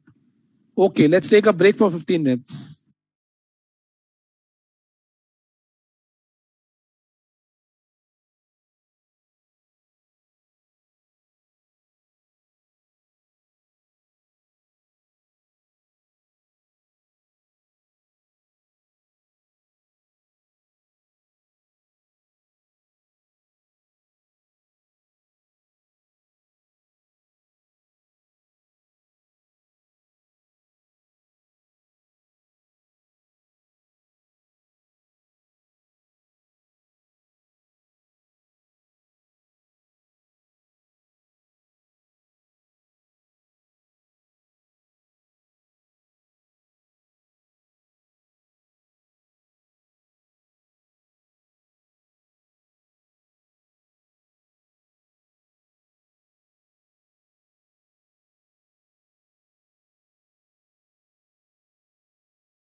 Okay, guys, let's restart.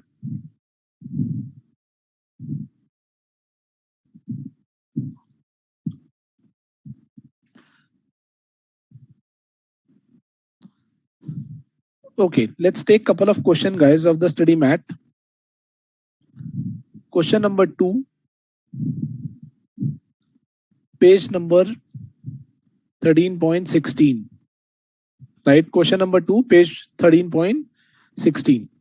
So company A is a pharmaceutical company. Since inception, the company had been conducting in-house research and development activities through its skilled workforce and recently obtained an IPR in the form of patents over certain drugs. The company has a production plant.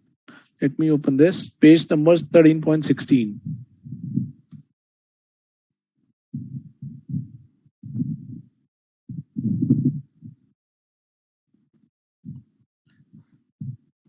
So we are talking about this question.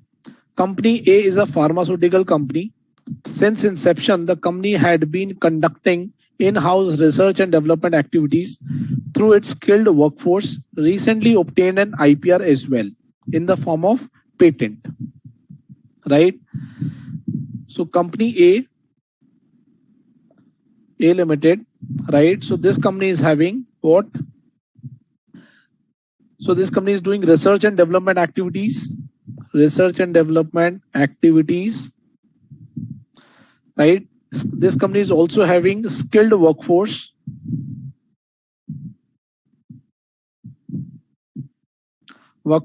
and recently obtained IPR, intellectual property rights, right, in the form of patents. So it's a pharma company, correct? Company has a production plant that has a recently obtained regulatory approval. So production plant this company is also having, correct? Regulatory approval company को मिल गई है, regulatory approvals. However, the company has not earned any revenue so far and does not have any customer contract for the sale of the goods. Company B acquires company A, right? So in respect of the output, no output on acquisition date. Correct? No output on acquisition date. Company has not earned any revenue so far, does not have any customer contracts. No customer contracts. No customer contracts. Right? Company B acquires company A. Now, in this case, what is happening? There is another company called B Limited. This company is acquiring A Limited. Right? So the only point is whether this A Limited is a business or not. What the question is asking, does company A constitute a business in accordance with Ind AS 103? What is the question here? A Limited is a business or not? Is a business or not? What do you think so, guys? Is this a business combination or is it something different?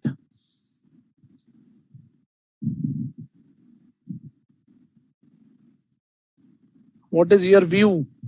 Is it a business combination? Yes or no? Right, so let's evaluate. What are the different elements of business?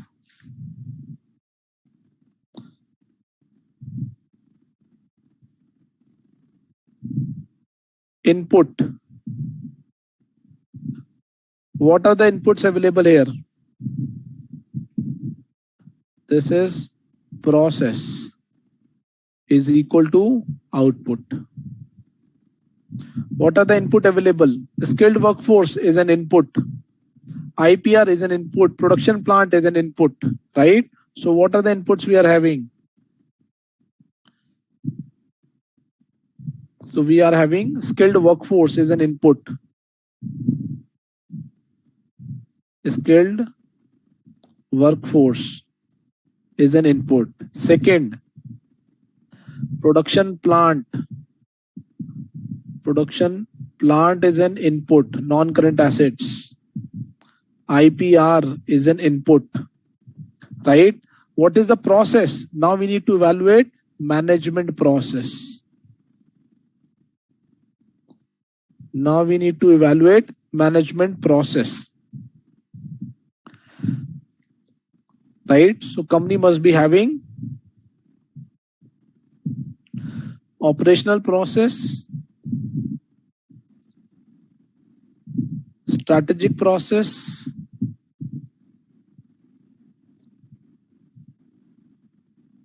and resource management process,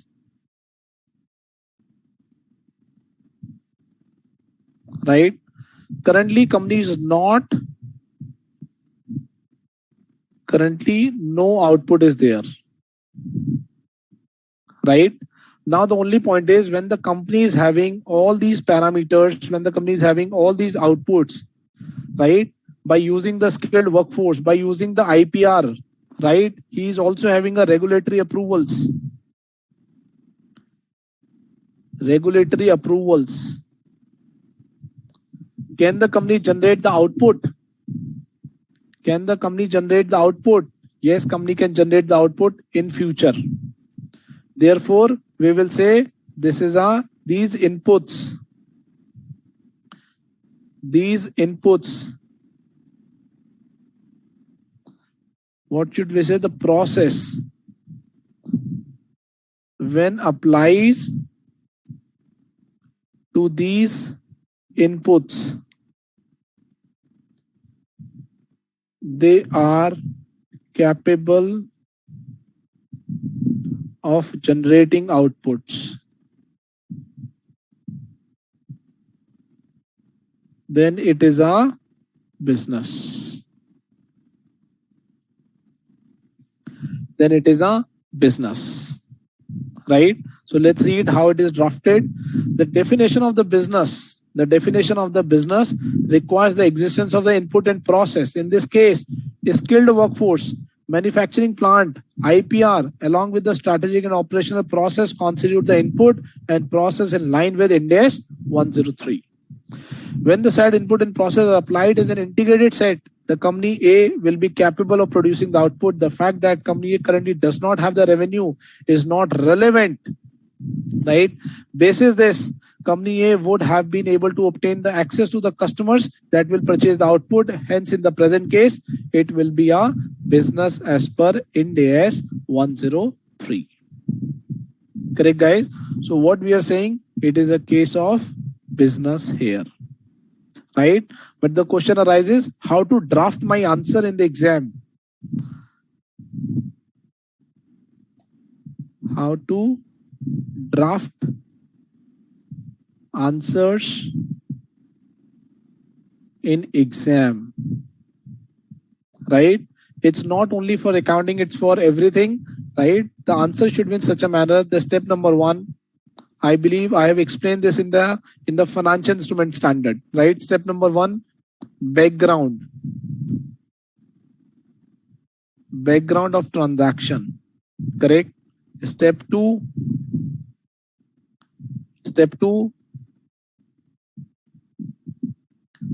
technical guidance, right? Step three, evaluation. In this evaluation, sir, how do we need to evaluate? Very simple, we need to evaluate the facts. Need to evaluate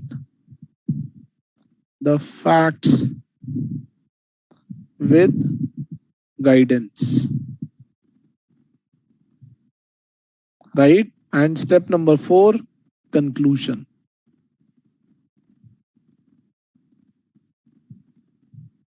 This is what the methodology we also follow practically, right? If we need to evaluate a combination, deferred tax, financial instrument, we prepare accounting memo in the Word file in this particular format itself, and this is the right way of presenting in the exams as well. I hope am I clear? Right, guys, you can also prepare these diagrams that will make your answer different from the other participants, right? Include guidance, include diagrams, right? Not in the technical section, in the evaluation. Include diagrams, flow charts, right? This will make your answer different from the other person, right? Similarly, this is the format which, let's say, I have drafted here, right? It's all about the understanding. It's not a case you need to produce the same format of diagram or the flow chart which is presented in the module. It's not possible to remember everything, right? You need to draft, you need to prepare, you need to practice in such a manner that you can prepare these diagram by yourself. Correct, guys? This is the way how we need to draft our examples in the exams, draft our papers in the exams. Okay, let's read another question. Question number 3, page number 13.17, I believe. Yes. Question number 3, page number 13.17. Okay, guys, what we are saying, modifying the above illustration, which is illustration number 2. If the company had revenue contracts, so what we were saying in the previous example, B is acquiring A Limited, correct? B is acquiring A Limited. If A Limited, in the above example, if A Limited had the revenue contracts, now in this case, what we are saying, A Limited is having revenue contracts. Okay. Sales force such that B Limited requires all the input and process other than the sales force. So here we are saying, now in this case, A Limited was having IPR. A Limited was having IPR. What else they were having in the previous example?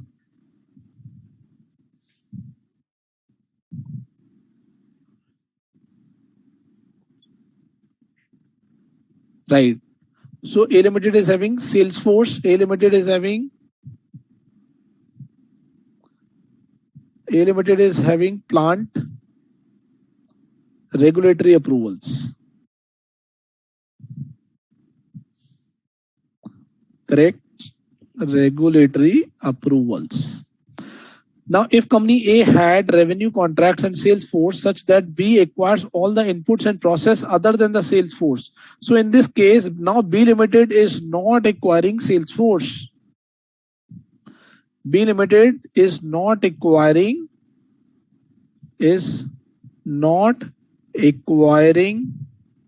sales force.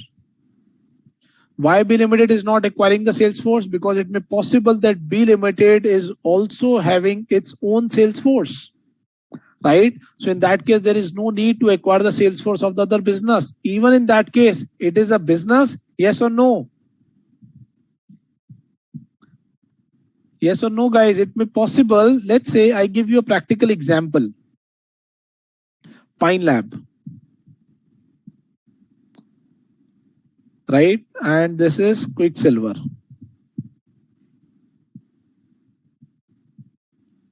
Pine Lab and a Quicksilver.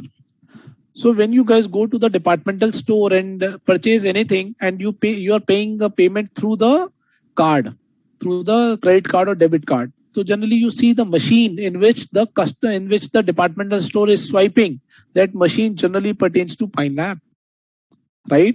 Couple of years ago in 2020, Pine Lab has acquired Quicksilver. Right? It is a technology company. It is again technology company. Right? So it may possible that the acquiring company, this is the acquiring company, acquirer. and this is the acquiree. In 2020, Pine has acquired 100% stake in Quicksilver, right? Both are the technology-based company, right? So if I am a technology-based company and I am acquiring another technology-based company, so is it necessary to acquire the sales force? May or may not be. May or may not be, because I'm acquiring a business. But in order to run a business, I'm already having a sales force in my business, because my business and the other business are same, right? Similarly, in this case, what is happening? A Limited is having a sales force. B Limited may be possible in the same business and is having the similar same sales force, which have the similar set of skills, knowledge, experience. So is it necessary to acquire the sales force? Answer is no. The only point is we should have an input. So input I'm not acquiring, but I'm having that particular input in my organization. In that case, this is also a business, right? Let's read the answer. Though the sales force has not been taken over, however, if the missing inputs, for example, sales force, can be easily replicated or obtained by the market participant to generate the output, it may be concluded that A Limited has acquired a business. I can take the sales force on a cheap amount from the market and I can generate the output, right? Company B is also into the similar line of business. If company B is also into the similar line of business, the existing sales force of the company B may also be relevant to mitigate the missing input. In accordance, this forms a part of business. Ayush is giving a HDFC example, right? So good, Ayush. So guys, the only point which I am highlighting here is it is not the case that we are acquiring all the inputs. It may possible that we have that inputs already in my organization. I can use those inputs to generate the output. Are you guys with me in respect of what is business combination, and how this is to be evaluated? Yes or no, guys, quickly.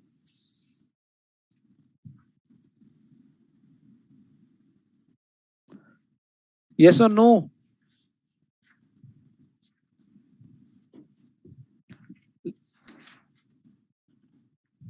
Okay, let's do one more question, guys.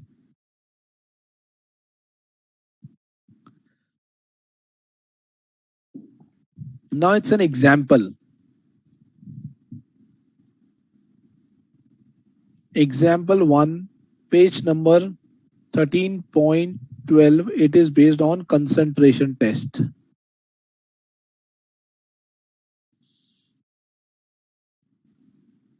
Correct? Okay. Let me show you where we are. 13.12. Right? So we are talking about concentration test, this example.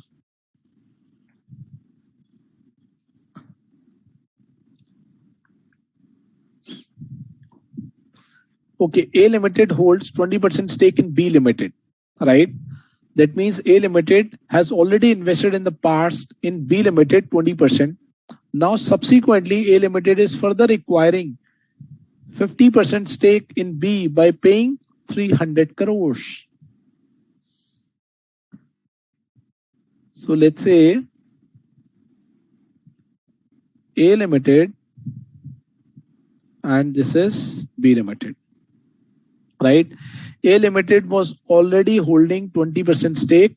Now A Limited has acquired 50% stake in B Limited by paying 300 crores. Correct? By paying 300 crores. Now the fair value of acquired assets and liabilities is given: building,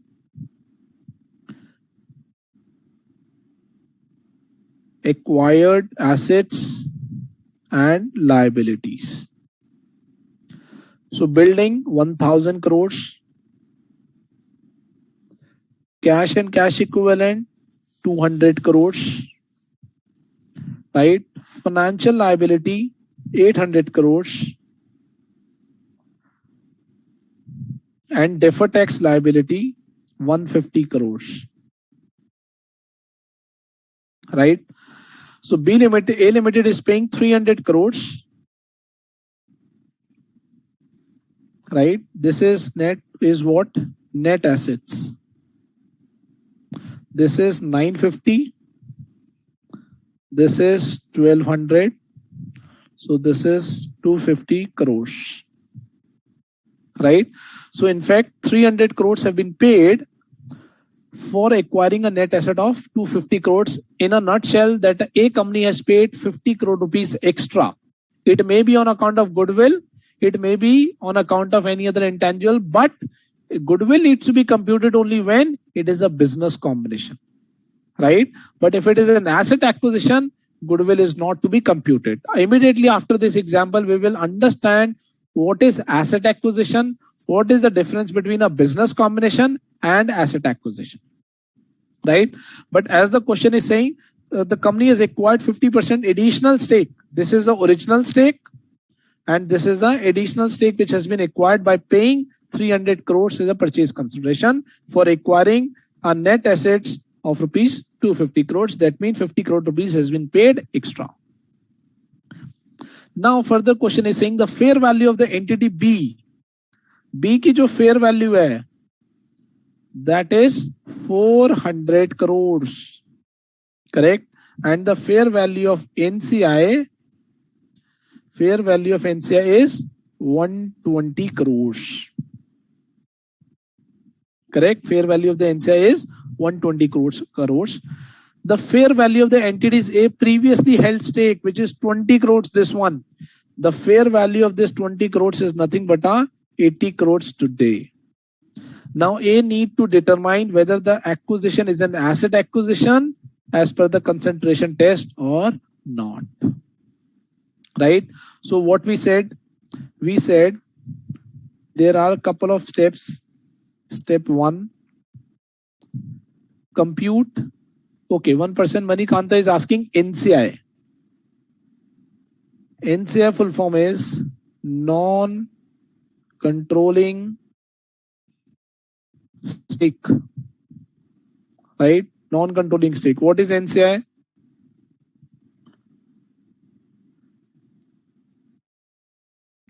Let's say this is A Limited is holding 80% stake in B Limited, right? And this 20% stake is held by C Limited, right? So who is the majority holder? A Limited is the majority holder.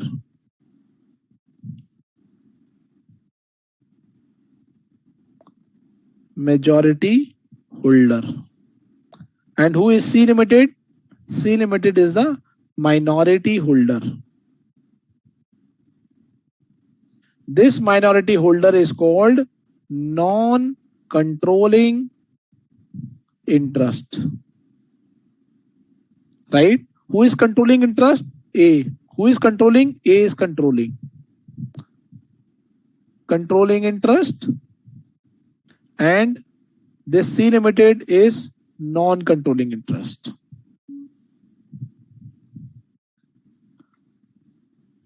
Are we clear what is NCI?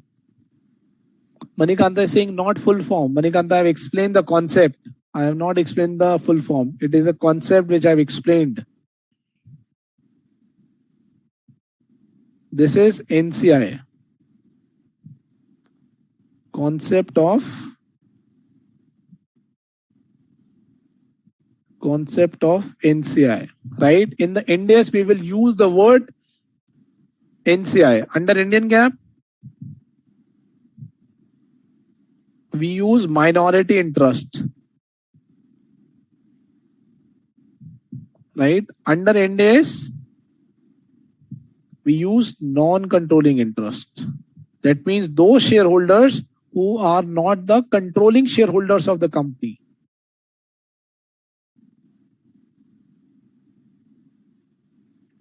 Are we clear, Manikanta? Are you guys clear what is the meaning of NCI?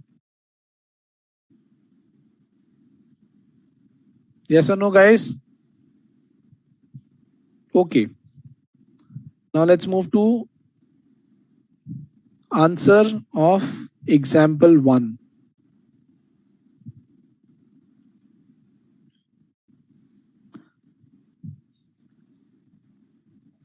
Step number 1, computation of gross assets.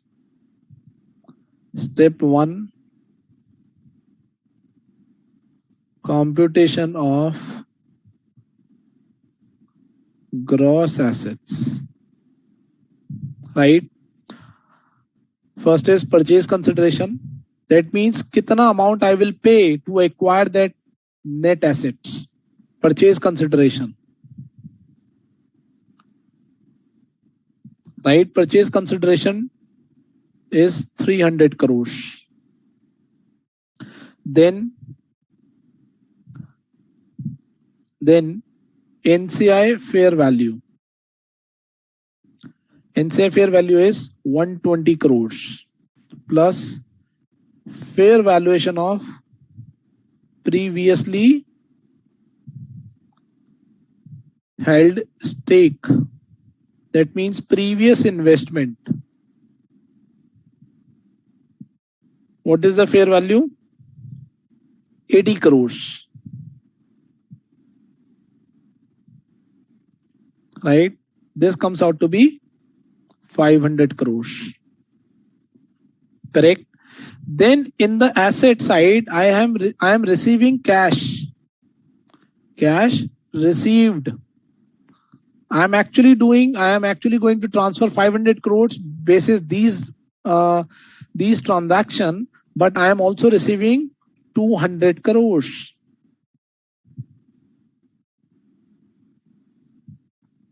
Right? Plus, I am assuming a financial liability as well. Financial liability as well, which is 800 crores. Right? So this comes out to be 1100 crores. 13 minus 2, 1100 crores. So this is the gross assets. Right? Now, this amount is actually I'm paying in a different form. Some in the form of cash, some in the form of NCI, some in the form of previously held stake, right? Some in the form of the acquiring a liability, right? This is the amount paid or payable, amount paid or payable to acquire identifiable assets or group of assets. Identifiable assets or the group of assets. Right? Now in the step number 2, step 2, compute percentage in respect of assets or group of assets. Right? In this example, if you see, I'm acquiring a building. Right? I'm acquiring a building. So what is the value of building? 1000 crores divided by assets. How this needs to be computed? Or group of assets divided by gross assets multiplied by 100. So what is the assets which I've acquired? I have acquired building, which is 1000 crores. What is the amount of gross assets which we have computed? 1100 crores multiplied by 100. This is coming to 1000 divided by 1100, almost 90.9%. Right? Now in this example, this 90% is substantially, this 91% is substantial, concentrated to the fair value of building. That means I am actually transferring 1100 crores in order to acquire only 1000 crores of building. So ultimately what I'm paying, this is nothing but I'm paying for a building. Therefore, such acquisition is an asset acquisition and not business combination.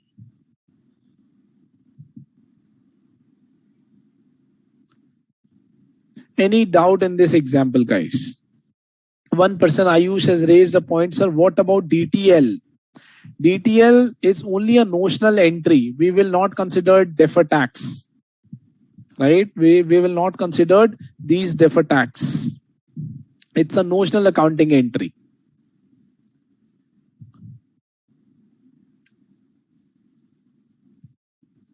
Any doubt, guys, in this example?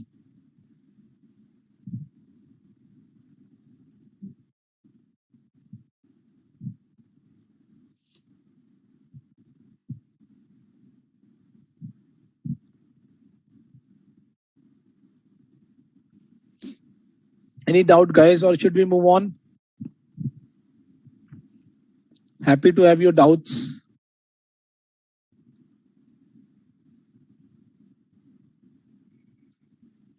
Okay, Manikanta is saying if it is less than 90%, then judgment is also required whether it is not a business combination or whether it is an asset acquisition. It depends upon case to case. Now let's say if I say it is coming out to be 89%. So whether 2% will change my entire concept? Answer is no. Right? Practically substantial word has not been defined. Right? Substantial word has not been defined. In the previous, when we were talking about concept, what we have said, substantial, not defined. Practically, we use 90% or more. Right? If it is coming out to be 89%, judgment is required. I am not saying it is going to be a business combination in that case. Judgment is required, subjective. Correct? Okay, let's move on, guys. Now let's talk about, we have talked about business combination, right? What is business combination? So whenever a person uses the word business combination, what comes to our mind? Goodwill or bargain purchase gain. How goodwill or bargain purchase gain is to be computed? Purchase consideration minus net asset acquired. Correct? Okay. Aditya is saying, sir, we are considering 1100 crores to acquire a building, but why not cash? Okay, very good question. If you look at, we have reduced cash in the computation of 1100. Just see. Otherwise, it would have been 1300. We have reduced cash. This is receipt. This is payable. This is payable. Right?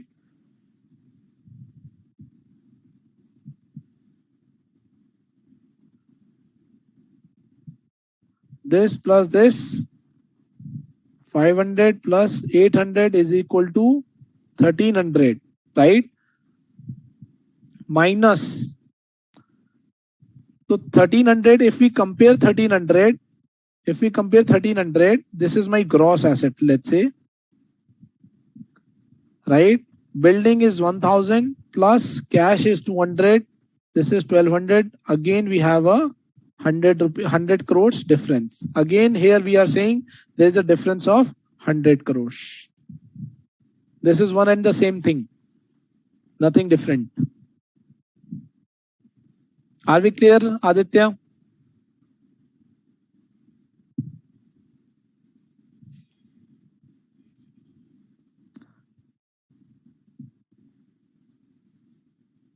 Okay, Sairam is saying, sir, we are paying only 300 crores. 300 crores we are paying only in cash or bank.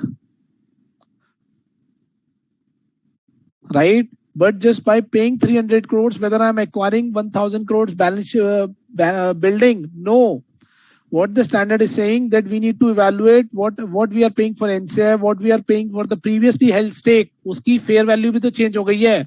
So ultimately what I'm paying is not only for the building, but what I have actually paid in the past as well. The fair value of those numbers will also constitute in order to evaluate the gross assets. Right? We are doing apple to apple comparison. The fair value of the previously held stake, the fair value of NCI today, right? The fair value of the liability which I'm assuming today, right? If I'm receiving my cash today, if I'm receiving some cash from the other side, I am reducing and then I'm comparing a building. It is a one-to-one comparison, guys. I'm not sure what's the harm in this.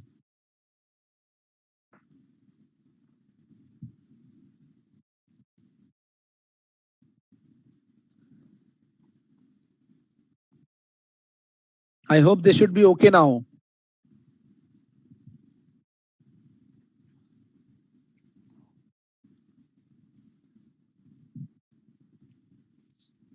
Okay, let me move on. Let me know if there is still any doubt on this particular concept.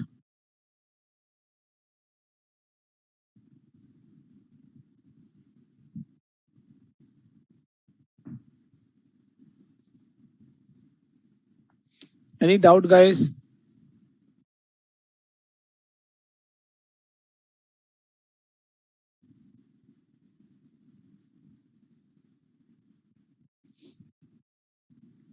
Okay, let me move on.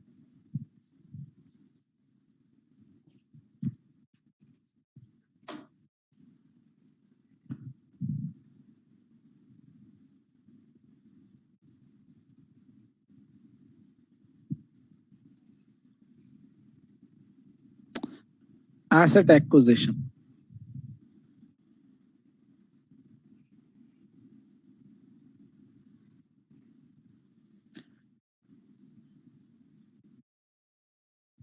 So Aditya is saying, so in the computation of the gross asset, can we ignore the cash receipt and say there is a 300 crores payable to acquire a building? Yes, you can say to understand the concept, right?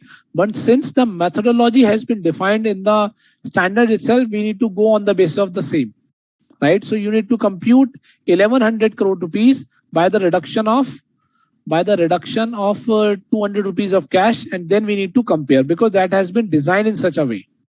Correct? But if you do like this, answer is not wrong. This is the method of understanding, and the same basis we need to do practically.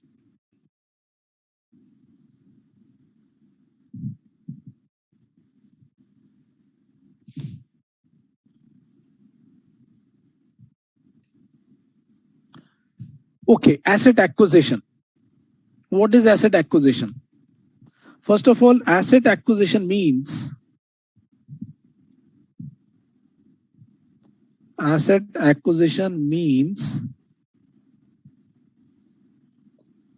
acquiring an identifiable assets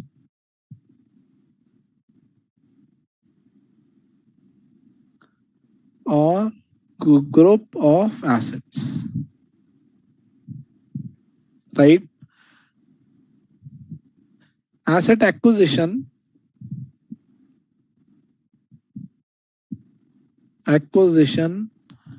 is not a business combination.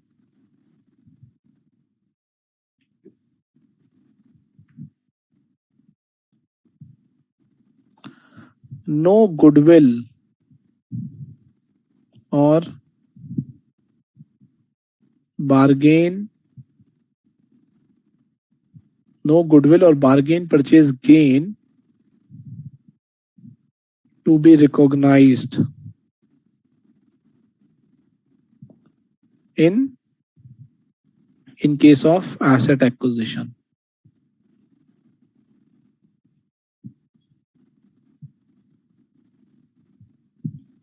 right? Transaction cost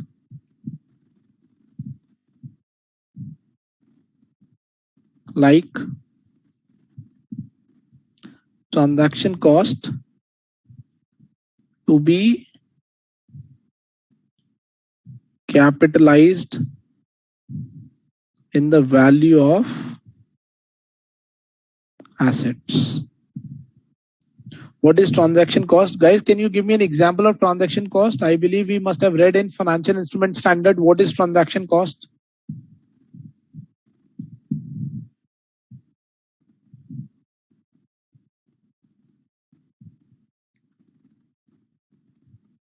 Incremental cost. Any examples of transaction cost?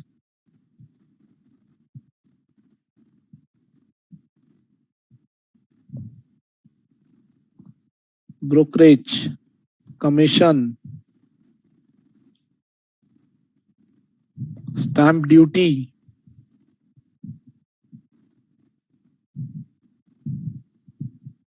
registration fee,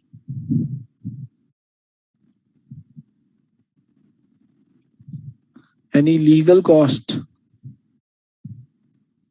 These are called transaction costs. So what we are saying is asset acquisition means acquiring an assets or a group of assets. It is not a business combination. No goodwill or bargain purchase needs to be recognized, and the transaction cost, if we have, that needs to be capitalized. What is transaction cost? Incremental cost.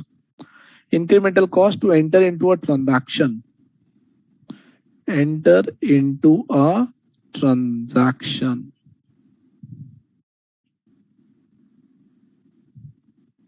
Right? Are you saying commission, stamp duty? Yes. Now, what is the difference between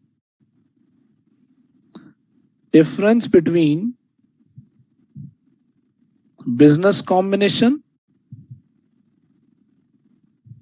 and asset acquisition?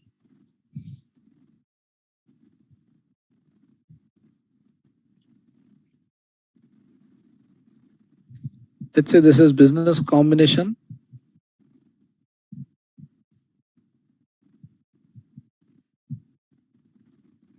and this is assets acquisition.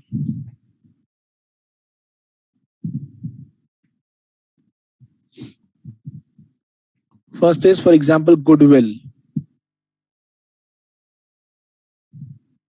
or bargain purchase gain. Bargain purchase gain. So we recognize goodwill or bargain purchase gain. Correct? Manikanta is asking what is identifiable assets. Identifiable asset means particular asset.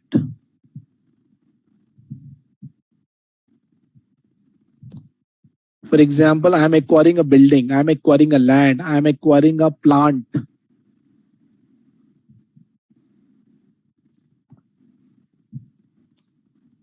Right?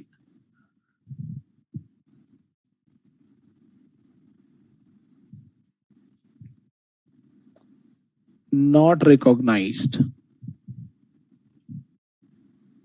Second, transaction cost. Under business combination, transaction cost shall be charged to P&L. Transaction cost shall be capitalized in the value of assets. Right? Third,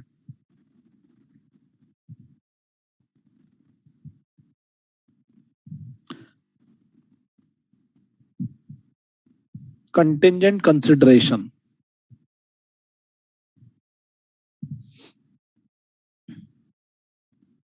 To be considered at fair value for computation of goodwill.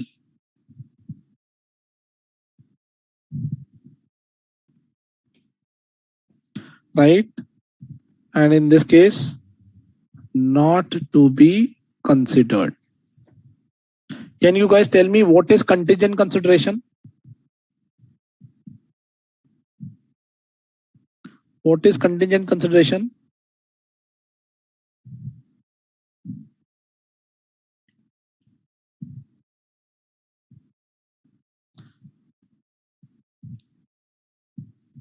Additional amount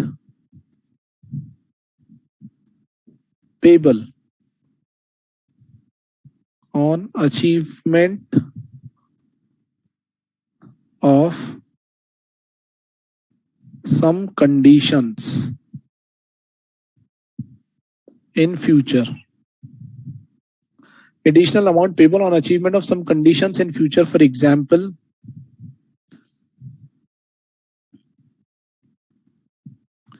sale will reach to, let's say, 2x after 3 years. That means अगर आज 100 करोड़ की है तो 2-3 साल के बाद वो 200 करोड़ की हो जानी चाहिए. EBITDA will reach to 1.5x after 5 years, right?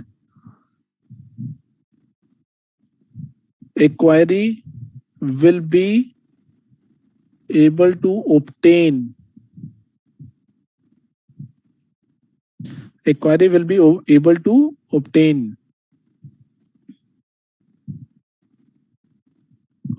license in next 6 months, right? So if these conditions exist, then additional amount is payable. That is called contingent consideration, which is dependent on the occurrence and the non-occurrence of the future events, right? Which is dependent on the occurrence means or dependent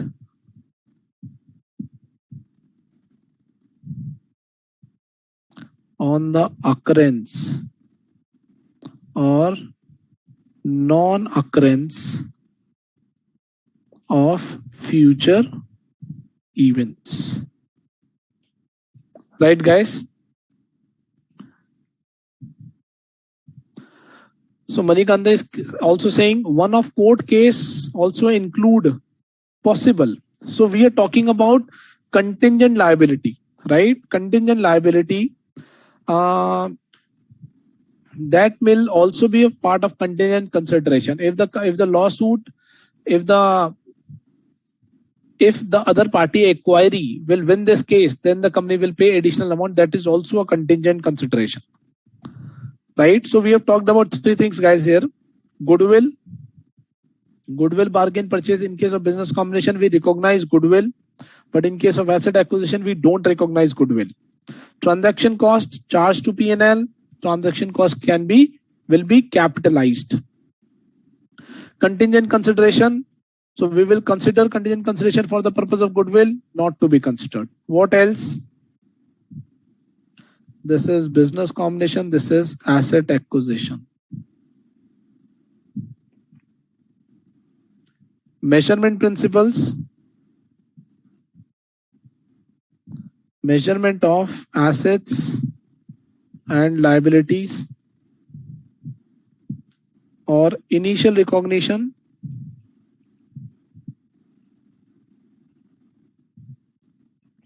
right? This will be at fair value, right? It will be on the basis of allocated cost,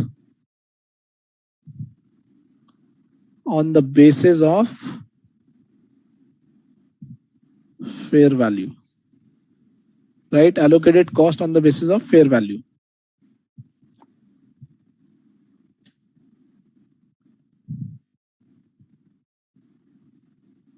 Right? Applicable standard Ind AS 103 and Ind AS 16. What else we are having?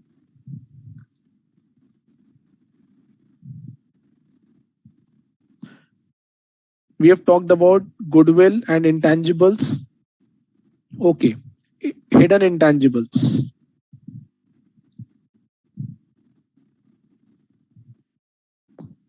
Hidden intangibles. To be identified and recognized. Example,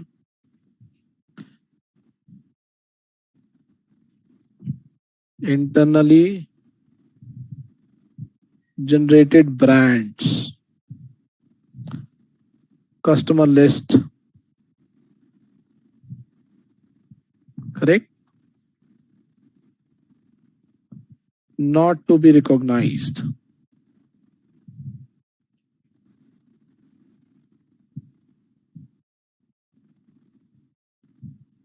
Defer tax,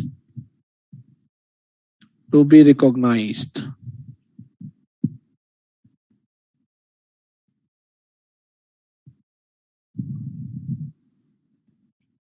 Right? So these are the differences between the asset acquisition and a business combination. Right? So in the fourth case, we are saying it needs to be recognized at fair value, all the assets and liabilities. It will be on a allocated cost. We will understand what is the meaning of allocated cost here. Applicable standard 103 and Index 16. Hidden intangibles in the business combination, as I said earlier, we need to identify the hidden intangibles. Hidden means which was not recognized in the books of acquiree. Why? Because standard does not permit. For example, internally generated brand. Today I can say that I am creating my new company and it is having a 10,000 crore brand in the name of AJ, let's say, in the name of Amit. I am having a 10,000 crores brand. So whether it is allowed, it is not allowed, right? It is a fictitious asset, right, which does not have any value, but it may possible. So internally generated brand is not allowed to be capitalized. But when I am purchasing other business, so it has a market reputation, it has a brand in the market, so I need to get it fair valued. I'm paying goodwill, I'm paying additional money for that brand as well, right? So I need to get valuation done for that brand, right? And in this case, no intangible needs to be recognized. Deferred asset, deferred tax to be recognized, and in this case, not to be recognized. One person is asking, sir, what is the meaning of allocated cost? I said we will understand by way of an example, right? Let's take an example.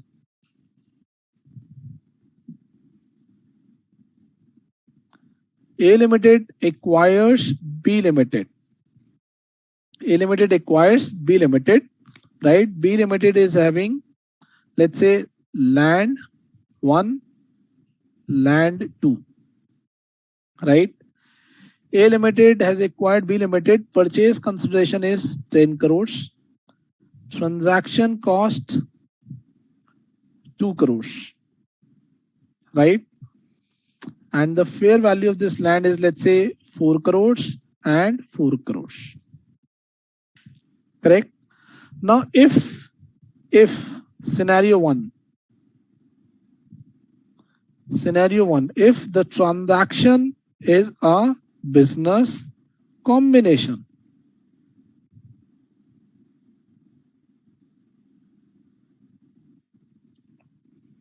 correct? So then what is the accounting in the books of A Limited? Purchase consideration is 10 crores minus net asset at fair value, which is 8 crores.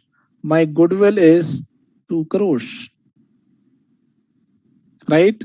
Transaction cost of 2 crores, which is this one, needs to be charged to P&L. What is the journal? What is journal in this case? First, net assets debit 8 crores. 2, purchase consideration 10 crores and 2 crore is on account of goodwill. Correct?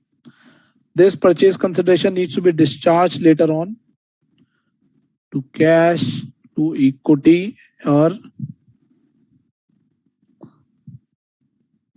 this is the way this will be discharged. And the third is transaction cost. P&L debit to bank of this 2 crore rupees.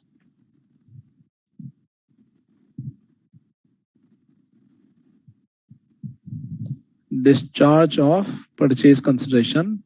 This is acquisition accounting.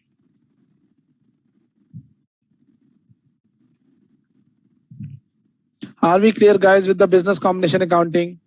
Yes or no?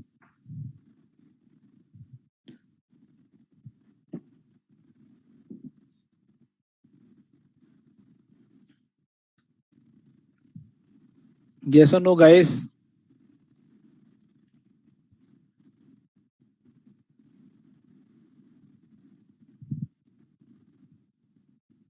Okay.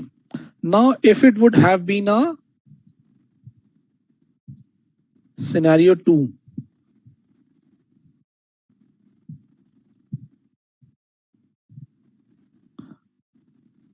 if transaction is an asset acquisition,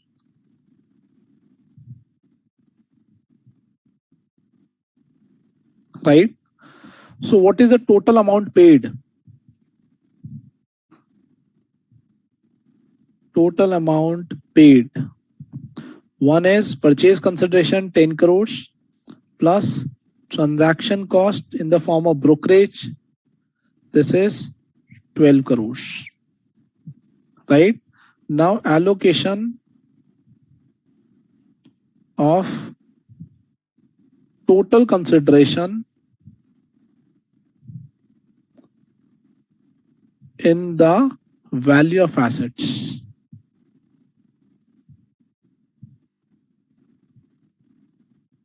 Right? So I have land 1. I have land 1 and land 2. What is the fair value? 4 crores, 4 crores, 8 crores. Right? Consideration paid. What is the amount of consideration? 12 crores. Can I allocate this consideration in the value of land? 4 divided by 8 multiplied by 12 crores. 4 divided by 8 multiplied by 12 crores. This is coming out to be 6 crores. This is coming out to be 6 crores.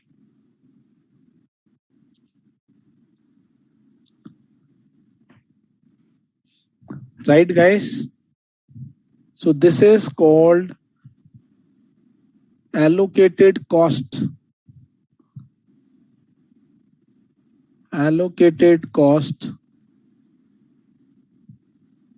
on the basis of fair value. Are we clear, guys? What is asset acquisition? What is business combination? Asset acquisition, we are not capitalizing goodwill. No goodwill. Key points in asset acquisition.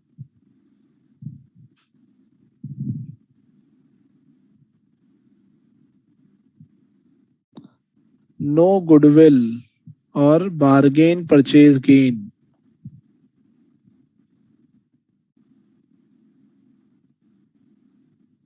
Correct. Second, transaction cost to be capitalized.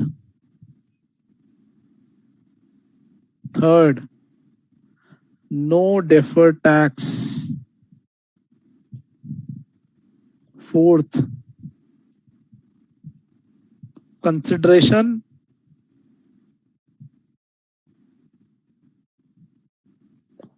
is allocated to the assets.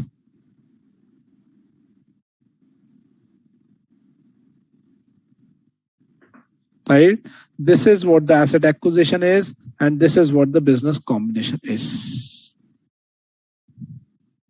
Now tell me guys, if you have any doubt here, what is purchase consideration, what is business combination and asset acquisition? Quickly guys,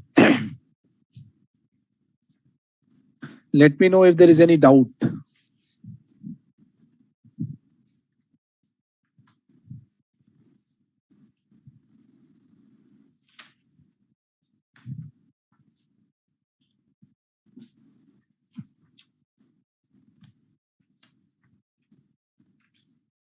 Any doubt guys?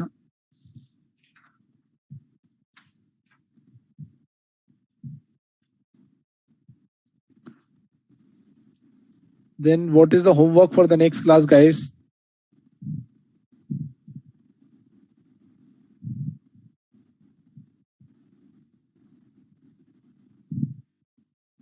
Read and understand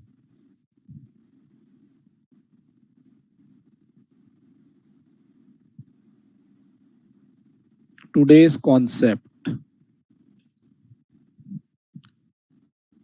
Read module.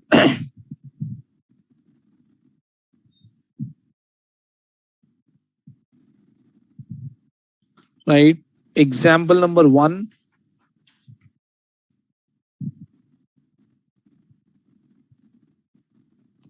Example 1.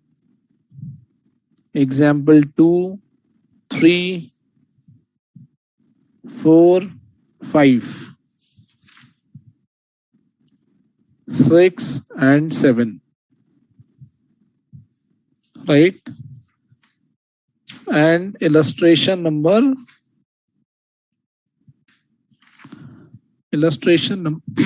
1.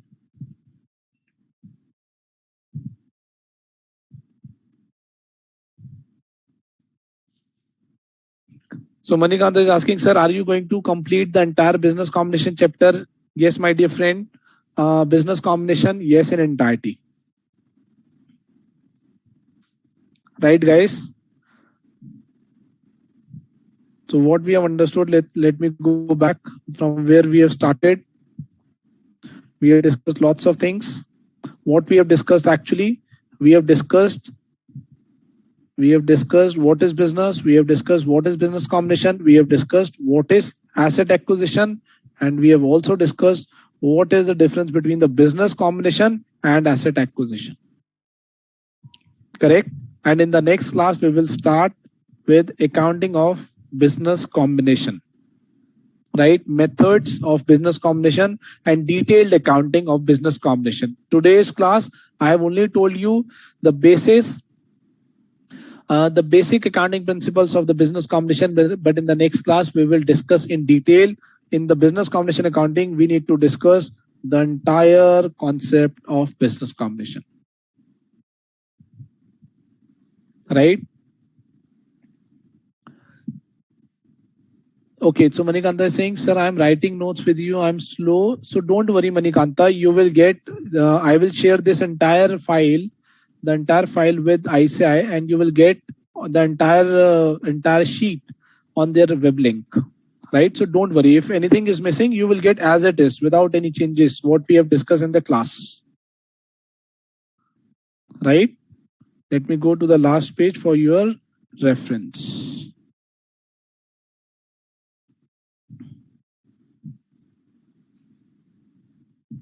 I hope, guys, this is clear. Should not be a challenge in understanding.